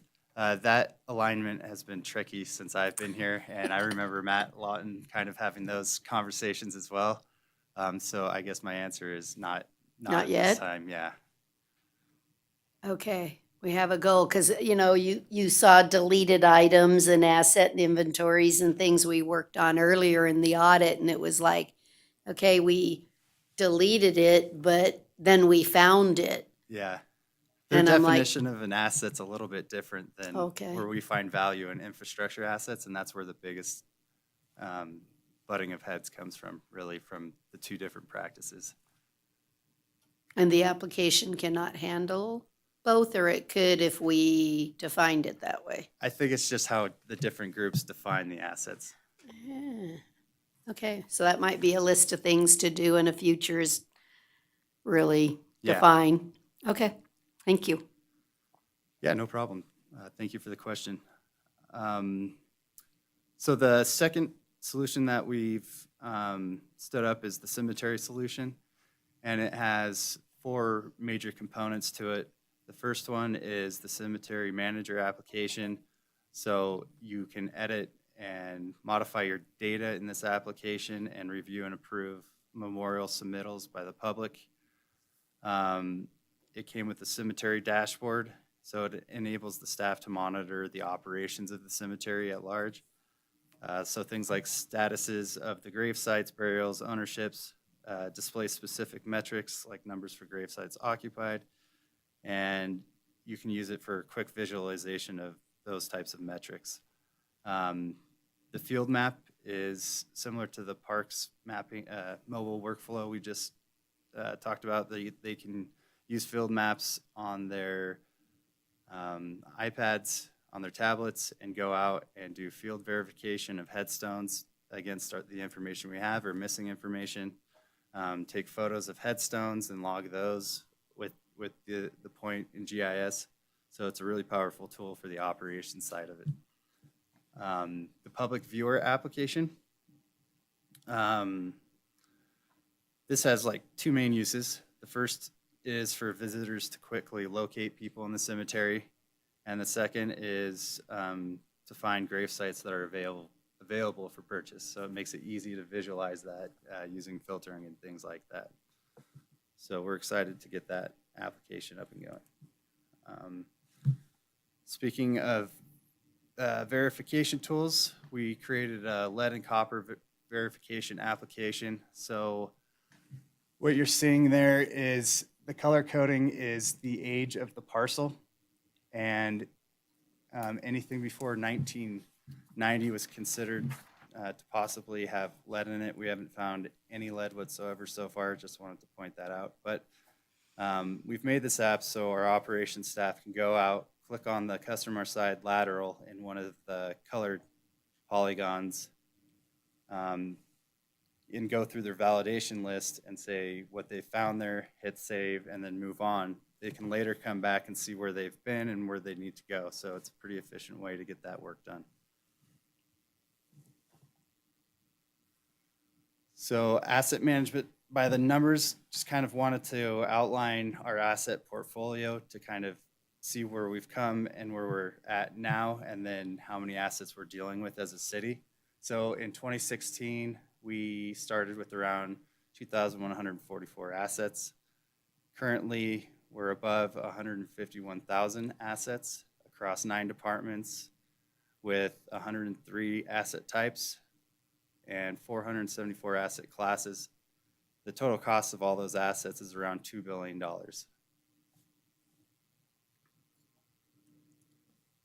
This is just real quick. This is just a dashboard, an example of the dashboarding capability we have at our department to show that, one, we're inventorying all the time. It's a behind-the-scenes job that we're doing continuously, and we track it. If you clicked on one of those columns, the map to the right would update and show you what we did for that year. If we had the desire, we could also do the retirement history and things like that, but this is where we're going, is dashboarding and data analytics for people to come and take a look at.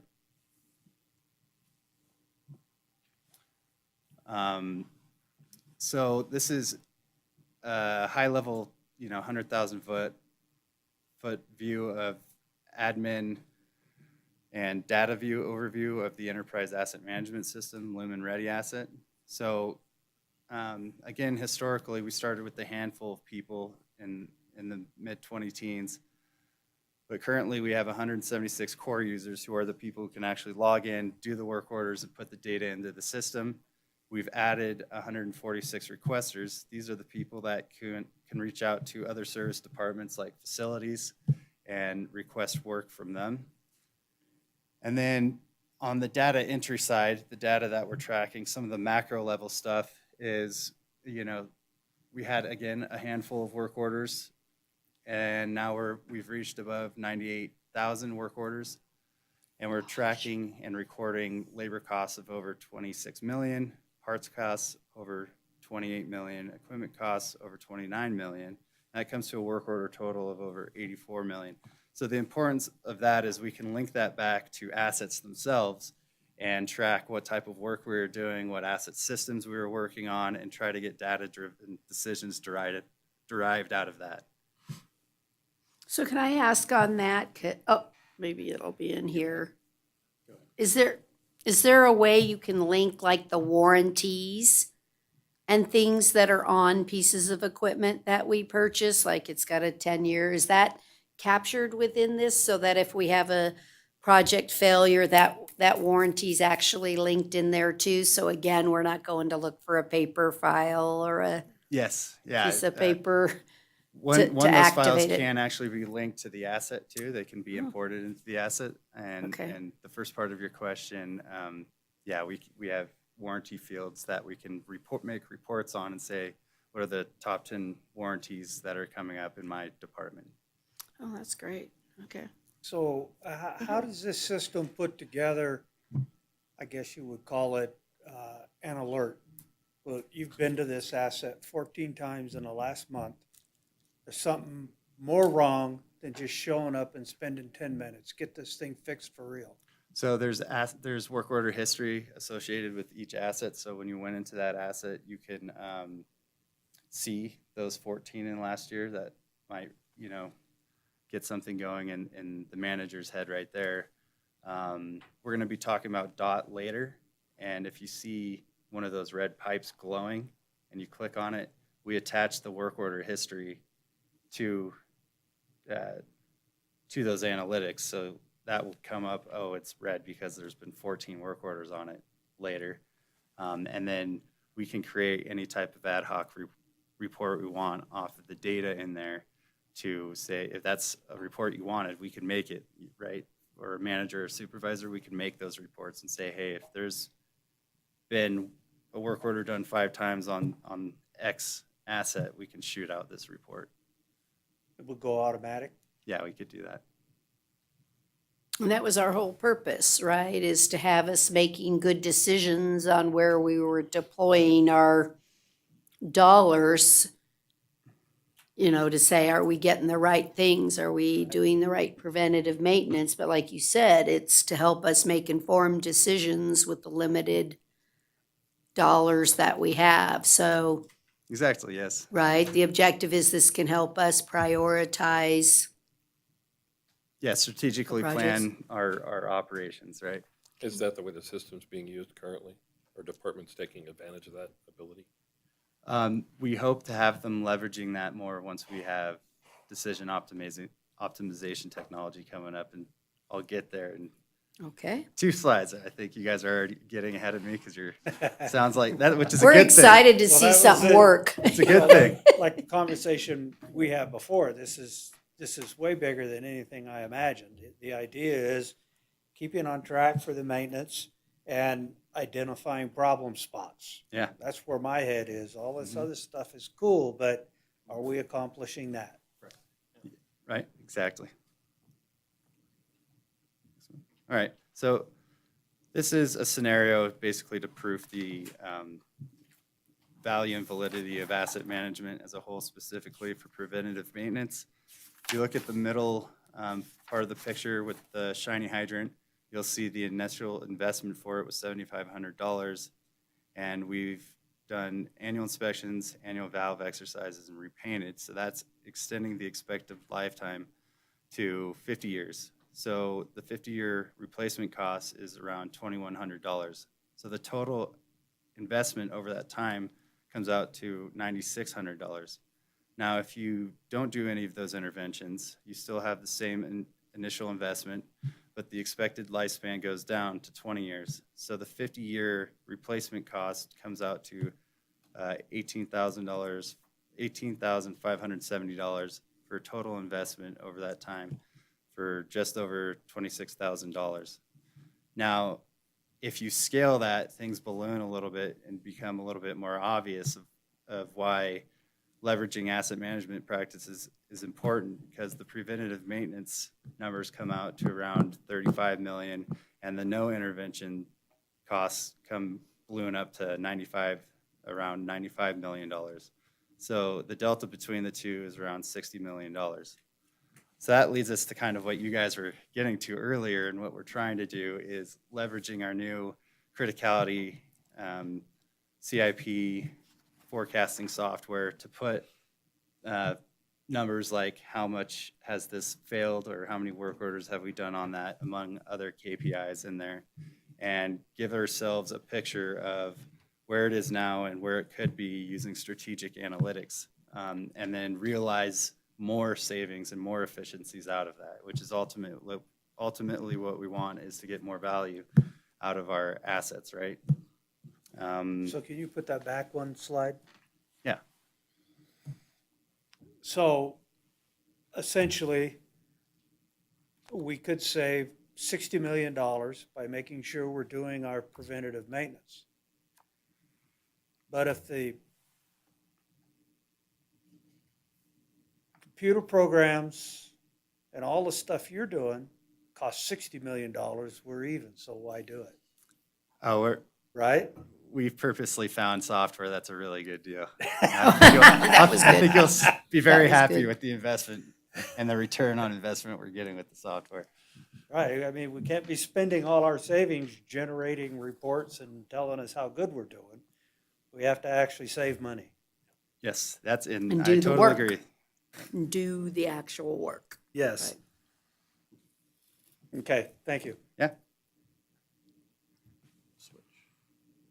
Yeah, sorry. Go ahead and take that.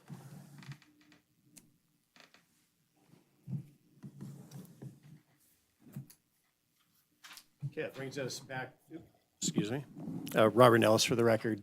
So that brings us back to why we're here today.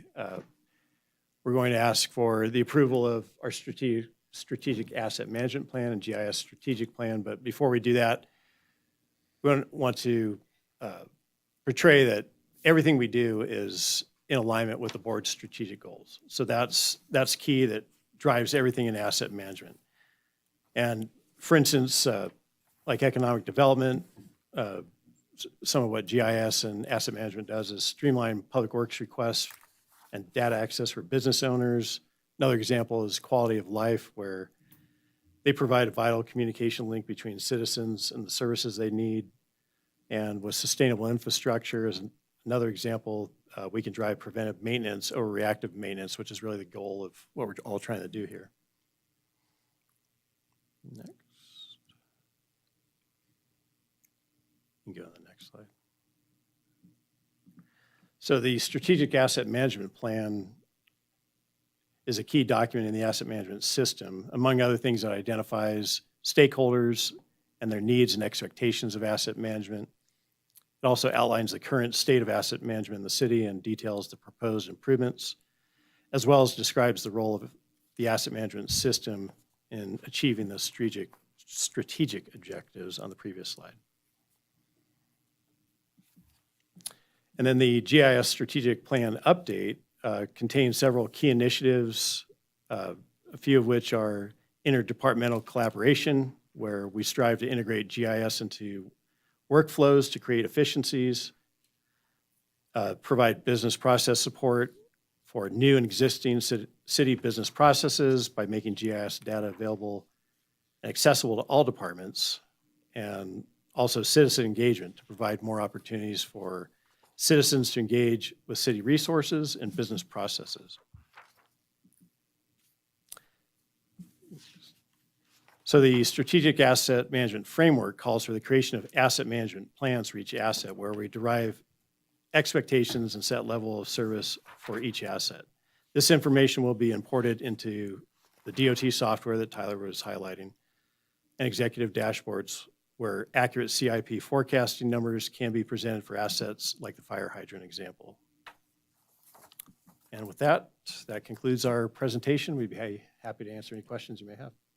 Does any member have a specific question? Okay, I'll start. So, because there's more to it than just the little Q&A slides or whatever that we have. So what I really want to do is spend some time understanding and making sure that we all understand what we're signing up for and the long-term impacts. And so I want to go and just like we normally do things when we have an actual plan. So starting on page 735 is the actual Public Works Strategic Asset Management Plan that you're asking us to adopt. That's correct, right? Mayor. I just want to be clear, they're asking us to adopt this. So one of the general questions that I have, and I'm not sure of my answer, but I want to talk together about this, is it's based on, like it says right in the context, in the Carson City Master Plan from August 6, 2006, and it lists out the goals and some objectives and things of that. How often do you see updating this plan? Because we're getting ready to do a 2024 master plan update. And how much impact have you been following with that would then turn around and immediately make us change this? Or do you think the vast majority of it still aligns? Thank you, Mayor. For the record, Robert Nellis. I do believe the vast majority still aligns. Now, if there is a substantial change of some sort, the board changes directions on a wide scale on their strategic objectives, then yes, we may need to come back and say, that's changed our asset management plan and GIS plan, and those sections that are applicable would need to be realigned with those boards' new objectives. So that would be a reason to come back to the board, as well as any, substantial changes in the industry or management practices, that sort of thing. Or even funding.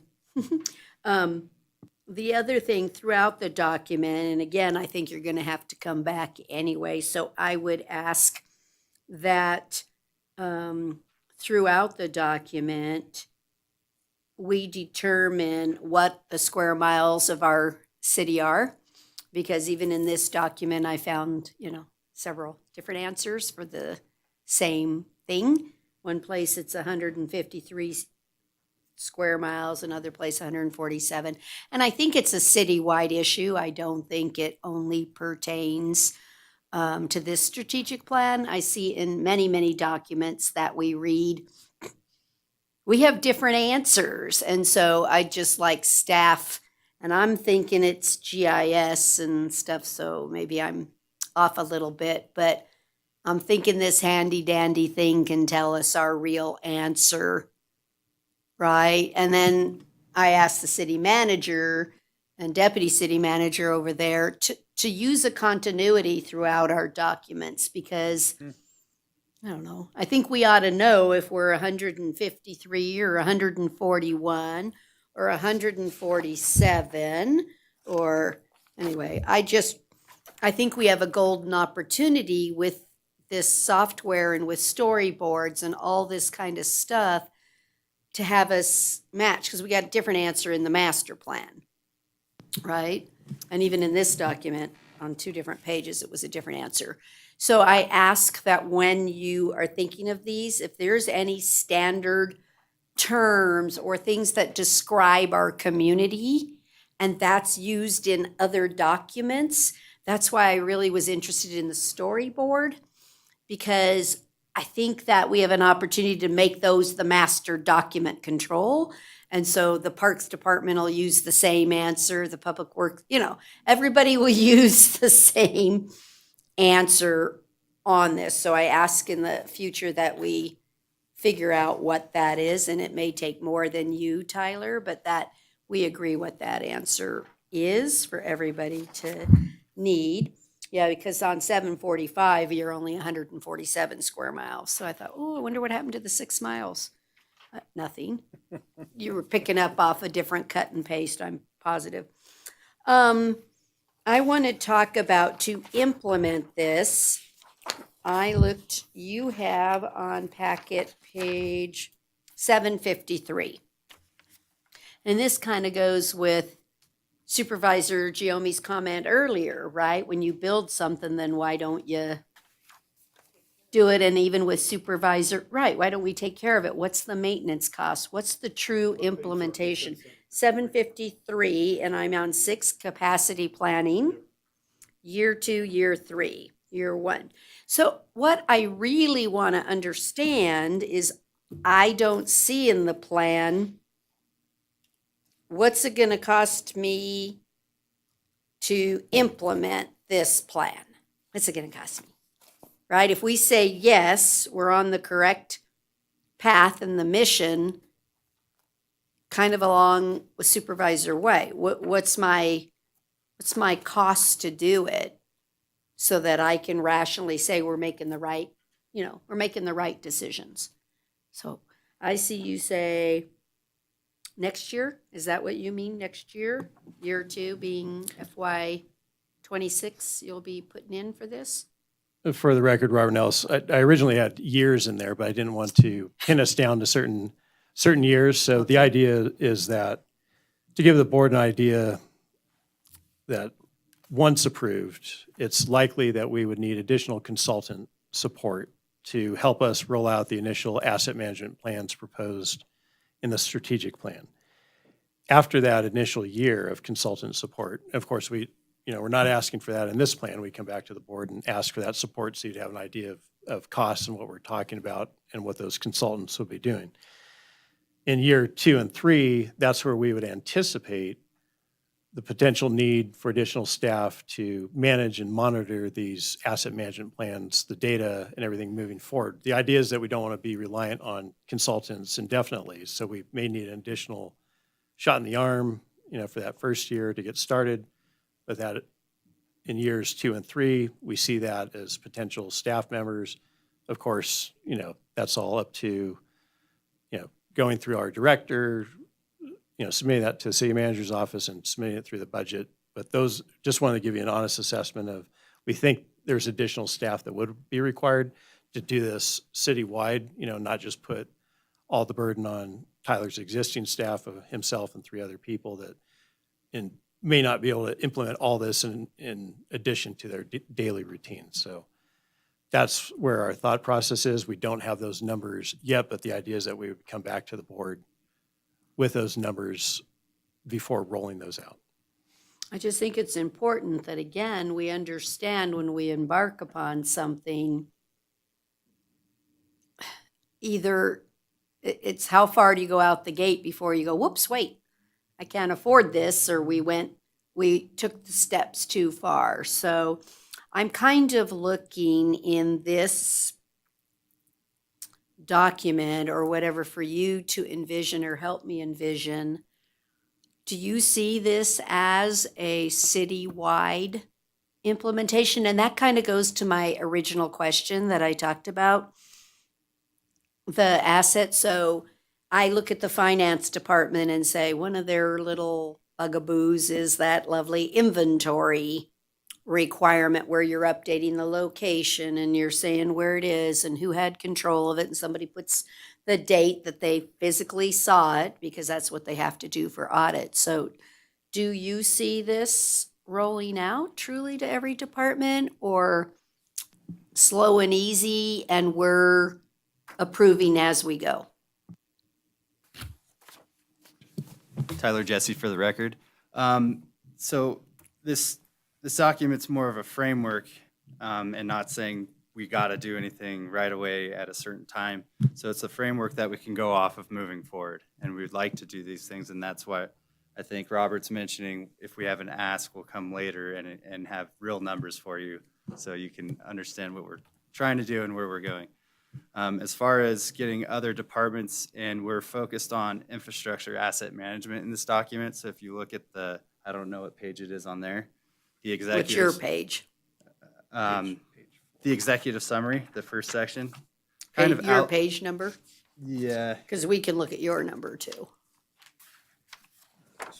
Yeah, 738. Oh, 738?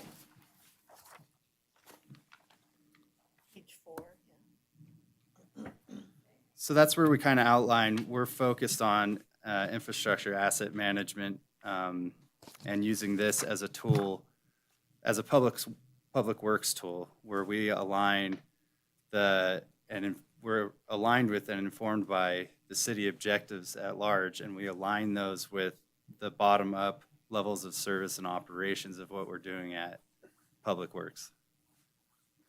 So give me a little more definition of what you consider as infrastructure. So what systems are you guys talking about that you're actually?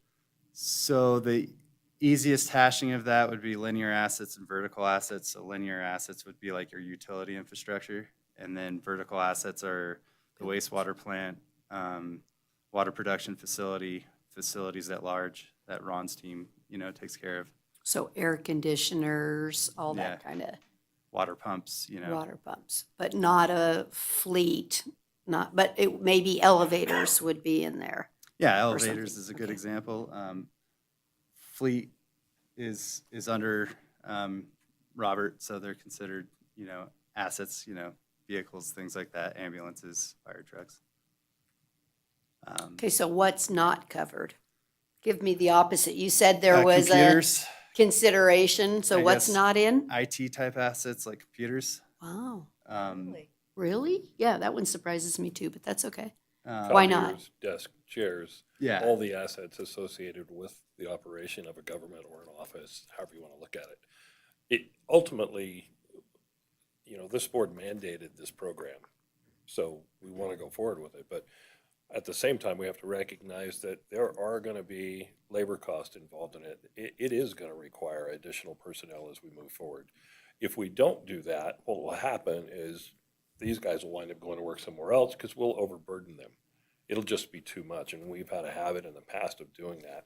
I think this is an important program, and it's something that we need to look at, not just from the infrastructure perspective, but ultimately, we need to have this citywide. We need to be able to track our assets and to manage these assets, all of them, not just infrastructure, but all of them. And I think ultimately we'll get there. But on the way there, we have to keep up with the manpower requirements so that we can meet the need and do a good job with this instead of trying to cobble it together to get by. It's got to happen. And correct me if I'm wrong, but if there's nothing that prevents you from tracking the assets that the mayor's talking about. It's just a matter of people and time. So, I mean, if we're going to push back on hiring 2 people to do infrastructure asset management and at the same time ask you to do non-infrastructure asset management and tell you we're not giving you more people, you're not going to be able to do it. So it's really up to us. I mean, to me, it's a bottom line. I think we have to decide as a board where we want you to focus now, which is what I think you're asking us to do. Infrastructure asset management is far and away the biggest, burden in terms of not only burden in terms of maintenance, but also the biggest assets we have that our citizens have paid for. And I'm in 100% agreement with Kurt. He and I both go back to a time in this city when we were division heads in a department, and we sat in this very room at budget time, and it was like the Wheel of Fortune, where the board was, for things we were asking for, it was spin the wheel, or what's your favorite thing? What's my favorite thing? And it was not based in fact. It was not based in reality. It was not based in condition. It was based on, who stood on the table and thumped their chest the loudest. And we have come so far from that, that, any little minor tweaks we do to this thing, like any plan, the details are not in here. The details come to us in pieces as you move forward. It just has to fit under the plan.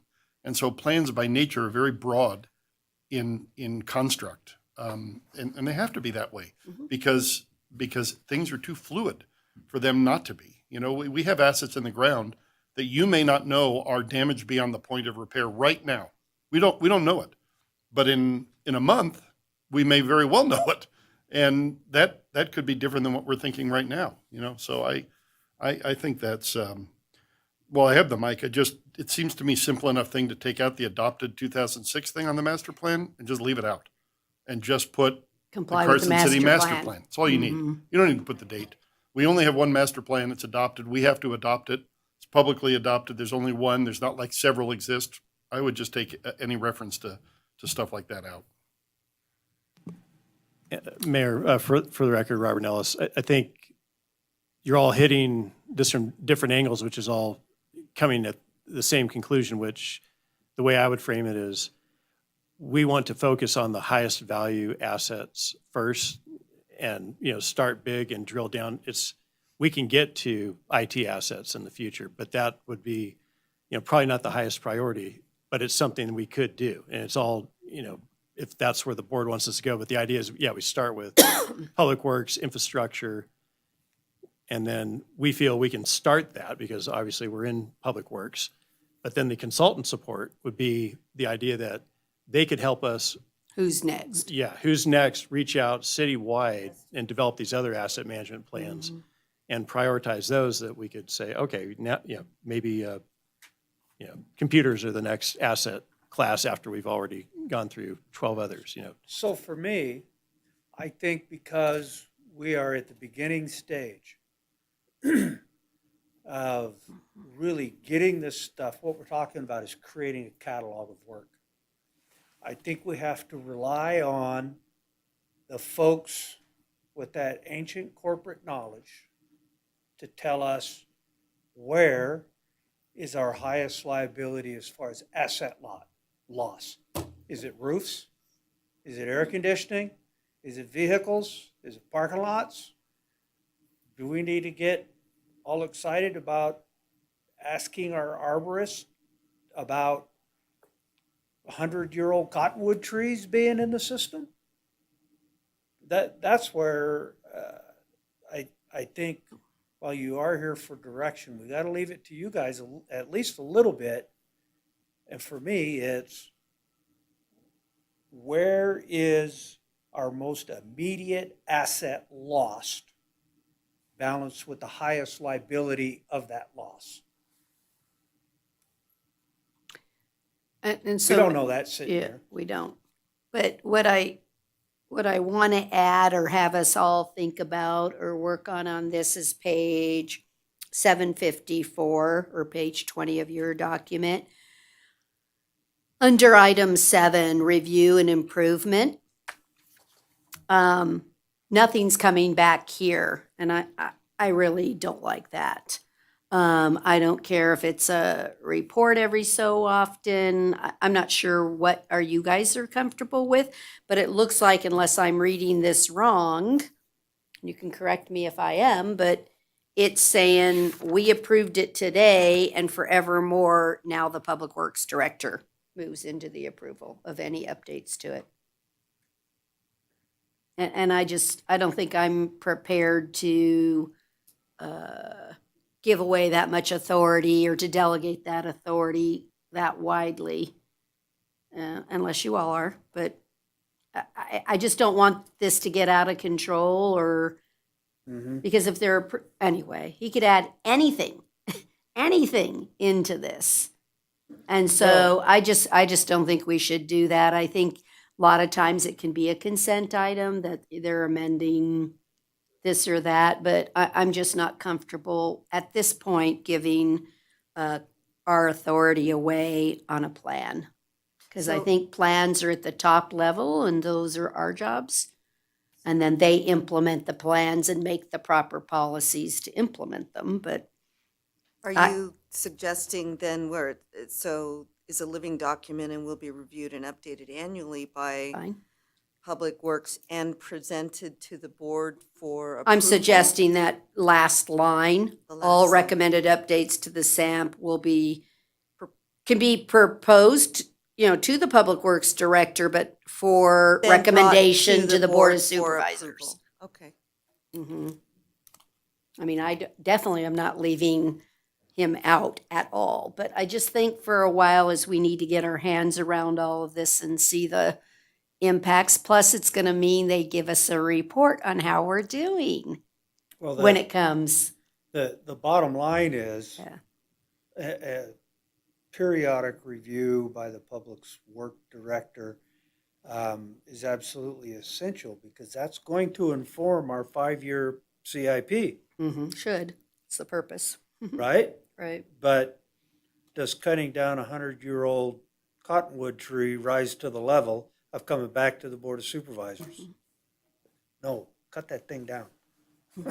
Anyway, so are you guys comfortable? If we just add that the plan comes, okay. Anything else any of you want to add, change, see? Good shape? We're good? Okay, it's going. Okay, we're up to public comment on this item. Mr. French?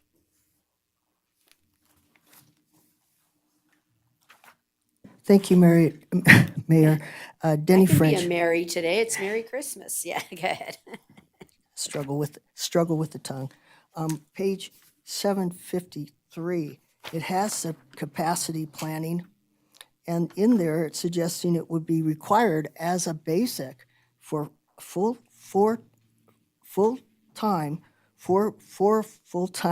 employees, and it's going to get bigger as we expand our as a city, expand our use of it.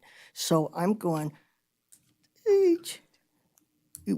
I worked at a small city where we all kept track of when a fire hydrant through the fire department. We kept track of our trees ourselves, and we watched our equipment, and we gave those type of reports. But it was a minimal-sized community, and the crew was only like 7 or 8 of us as far as Public Works. And we took care of the signage, the street crack sealing and other things like that. But in our case, this could balloon into a major cost in itself. And so while we're trying to cut down on costs by making sure we keep maintenance up and reviewing parts and needs for deals, we're going to spend ourselves out of the ability to buy the things that are worn out. So I'm concerned because I'm just not an AI person or such. And I think more explanation and more consideration really should be on the, can we afford this and still be able to do the maintenance? Thank you. Thank you. I don't see any other public to come for public comment, but I'll ask on the record if there's any other.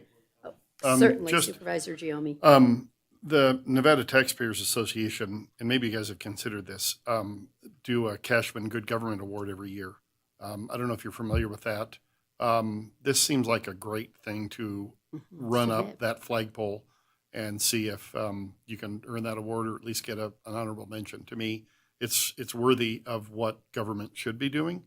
And to, the public comment, this document is a plan. This document isn't spending any money. No money's being spent by the passage of this document. Any money that we spend will be purely up to us as you bring it forward, going forward under the plan. So we're not spending any money today. I would tell you that as you noted, if you don't spend money to maintain what you have, you're going to spend money to replace what you have. And we know that's a lot more. So. Okay. So Supervisor Giomi, do you want to make a motion and you'll just change it as presented I and will. discussed? I Okay. move to approve the Strategic Asset Management Plan with the changes read into the record here and the GIS Information System Strategic Plan as presented. Second. And Motion and a second. second. All those in favor, please say aye. Aye. Aye. Any opposed, say no. Let the record reflect that was unanimous. Thank you for your good work. Maybe at one of these next ones or an update, could we please have an actual demo that the public can see, like you were doing the parks? What can the public see from all this great work? I think sometimes they just don't know everything that exists on our websites. There is a plethora of information and documents, but sometimes I just don't think they know how to get You there. could also just put a little YouTube thing right on the storyboard.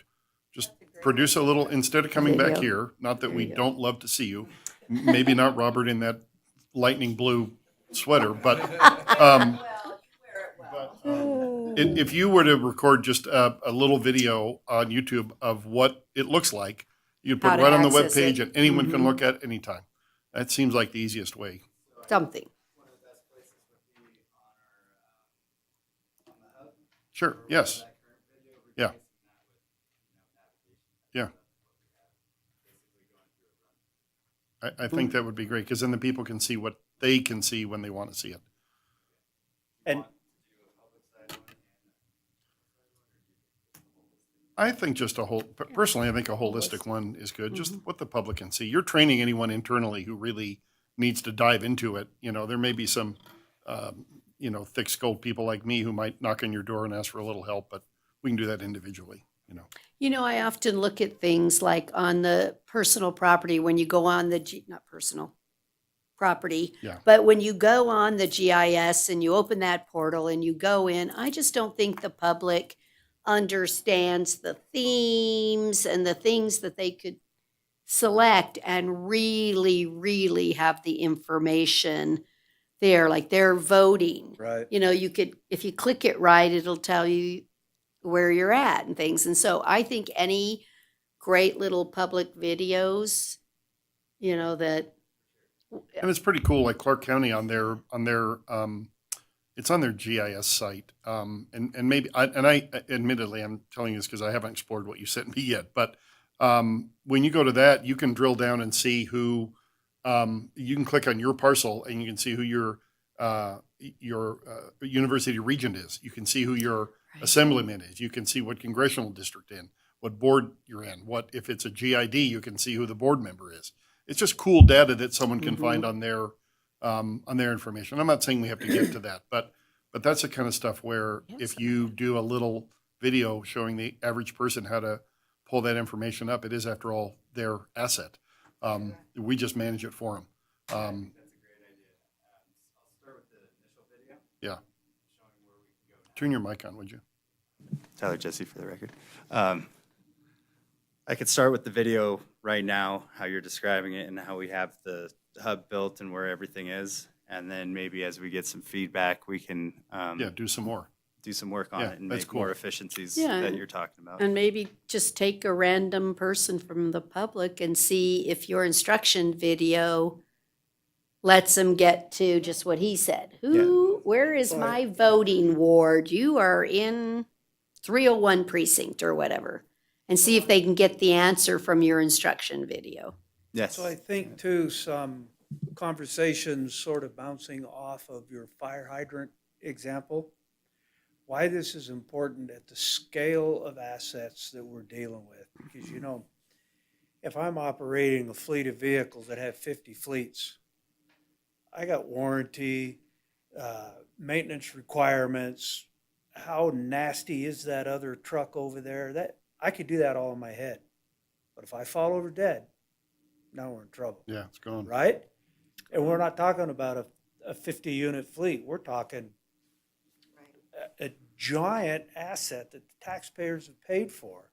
And so why is it important to protect this asset that they have all paid for at the scale of this operation we're talking about? I think that's important for the community to understand, because there's a large contingency of people thinking we just sit around here and figure out ways to spend money that gets nothing done. Thank you all for such a great presentation, and look forward to, I play in there sometimes because, Tyler knows how much I love it, but I'm not as good as you are when I see how fast he clicks and goes. I'm like, where was that one? Where was that one? So thank you so much. I really appreciate it. Okay, we're on to agenda item 21, which is our non-action items. I don't see anyone with a hand raised. Anybody with updates or comments or things we need to know? No? The swearing in is January 6th at 11. Mr. White, just so you know. They just went out? Oh, well, see, I got right on that then. We're good. You'll be there. Okay. Statutorily, it's the first Monday in January, correct? Or is there some? What? No, that is the 6th is the Right first day. Monday. The only reason I ask is because when I took office, there was and it'll be like this here. There was a board meeting. I Yes, replaced before. Karen Aboud, and they celebrated her last board meeting in December, and it wasn't her last board meeting. And that would be the case here, because we will have a meeting January, and if But we we're had, all the same. we're all the same. But if So it it's weren't moot that this way, time, but you're right. Yeah, it's a little oddity in the law. that- Well, we're gonna bring, Yeah. Well, it's always on the Monday. it's always on the It's always on Monday. Monday. But occasionally it falls funky that our meeting, so we'll be bringing an agenda item to update our resolution to account for those issues, so that we can update what our rules are when it's like, we had a change of a member actually changed. We shouldn't have the meeting, for instance, on the 2nd. That's the first meeting of the year if there's a new board member coming in on the 6th. So anyway, Oh, right. You're Right. talking about assignments. yes. Yeah. Yep. Yeah, I understand. Yep. So we'll bring an agenda item. In this case, we're fortunate, we're the same people, but we should correct our resolution for the future to account for that. So, right, Stacy's coming back anyway, and Curtis is, so it doesn't matter there either, but just in case. Okay, no one else has anything for this? Then I'll take final public comment. Oh, you're coming up? All right. You were on the other item. Okay. Denny French, Carson City. Thank you, Mayor. One of the things I'd like to bring up is that as we're considering this new BLM opportunities as far as land, that our acquisitions might not be so much for housing at times, but to follow the state connectivity plan, which is just coming into first drafts, that what they want from our cities and such to have a list of where those areas might be best for habitat migration and habitat subsistency. So if you have plants in a certain area, you would be able to keep that piece of property for those specific needs of those specific insects. And they're asking for contributions, and the parks didn't know about it when I brought it up to them, and so they were going to look into it, because when they coordinate their considerations, do I put a park here or do I put flowers? Their pollinator program will take 5 years, according to, I think it was Lovejoy said, that it will take 5 years for it to get established. But it's a great idea, and it's in a good direction. It's not at the expense of natural habitat. That's great. I'm all for it. But I think that unless we coordinate into our open plan and our development plans a natural pathway for migrations of insects and such, which are changing as far as weather perhaps, but in most parts, most of that's a generational and a DNA mapping. That's why bees that get shipped in trucks get all confused and don't stay as healthy. They don't have that generational path. That truck's not taking the same route for several generations of those bees. So we have to plan for that. And I just really want to impress on you that the state had put that out. They're saying we need to have it. NDOT is working on their making sure that roads have crossovers or underpass for the horses or for this type of deer or for this type of other animal, and that we've got to watch the species that we need to have to support our insects. Just watched a fabulous deal on insects and how important the minutest of them. It's sort of like mosquitoes. If you got rid of all mosquitoes, you get rid of half of a bird. You can't get rid of everything and keep other things. So I just really keep an eye on that for us, because if, as a community, we're not going to have anybody come to want to do anything here if it's not a healthy environment. Thank you. Thank you. And I don't see any other public here to ask for final public comment, but it's on. Okay, so we're going to adjourn our morning, to the a little afternoon. We're going to adjourn that, and just back at 1:30. Is lunch on the way? Lunch is on the way, so we're adjourned from the first session, and we'll be back soon.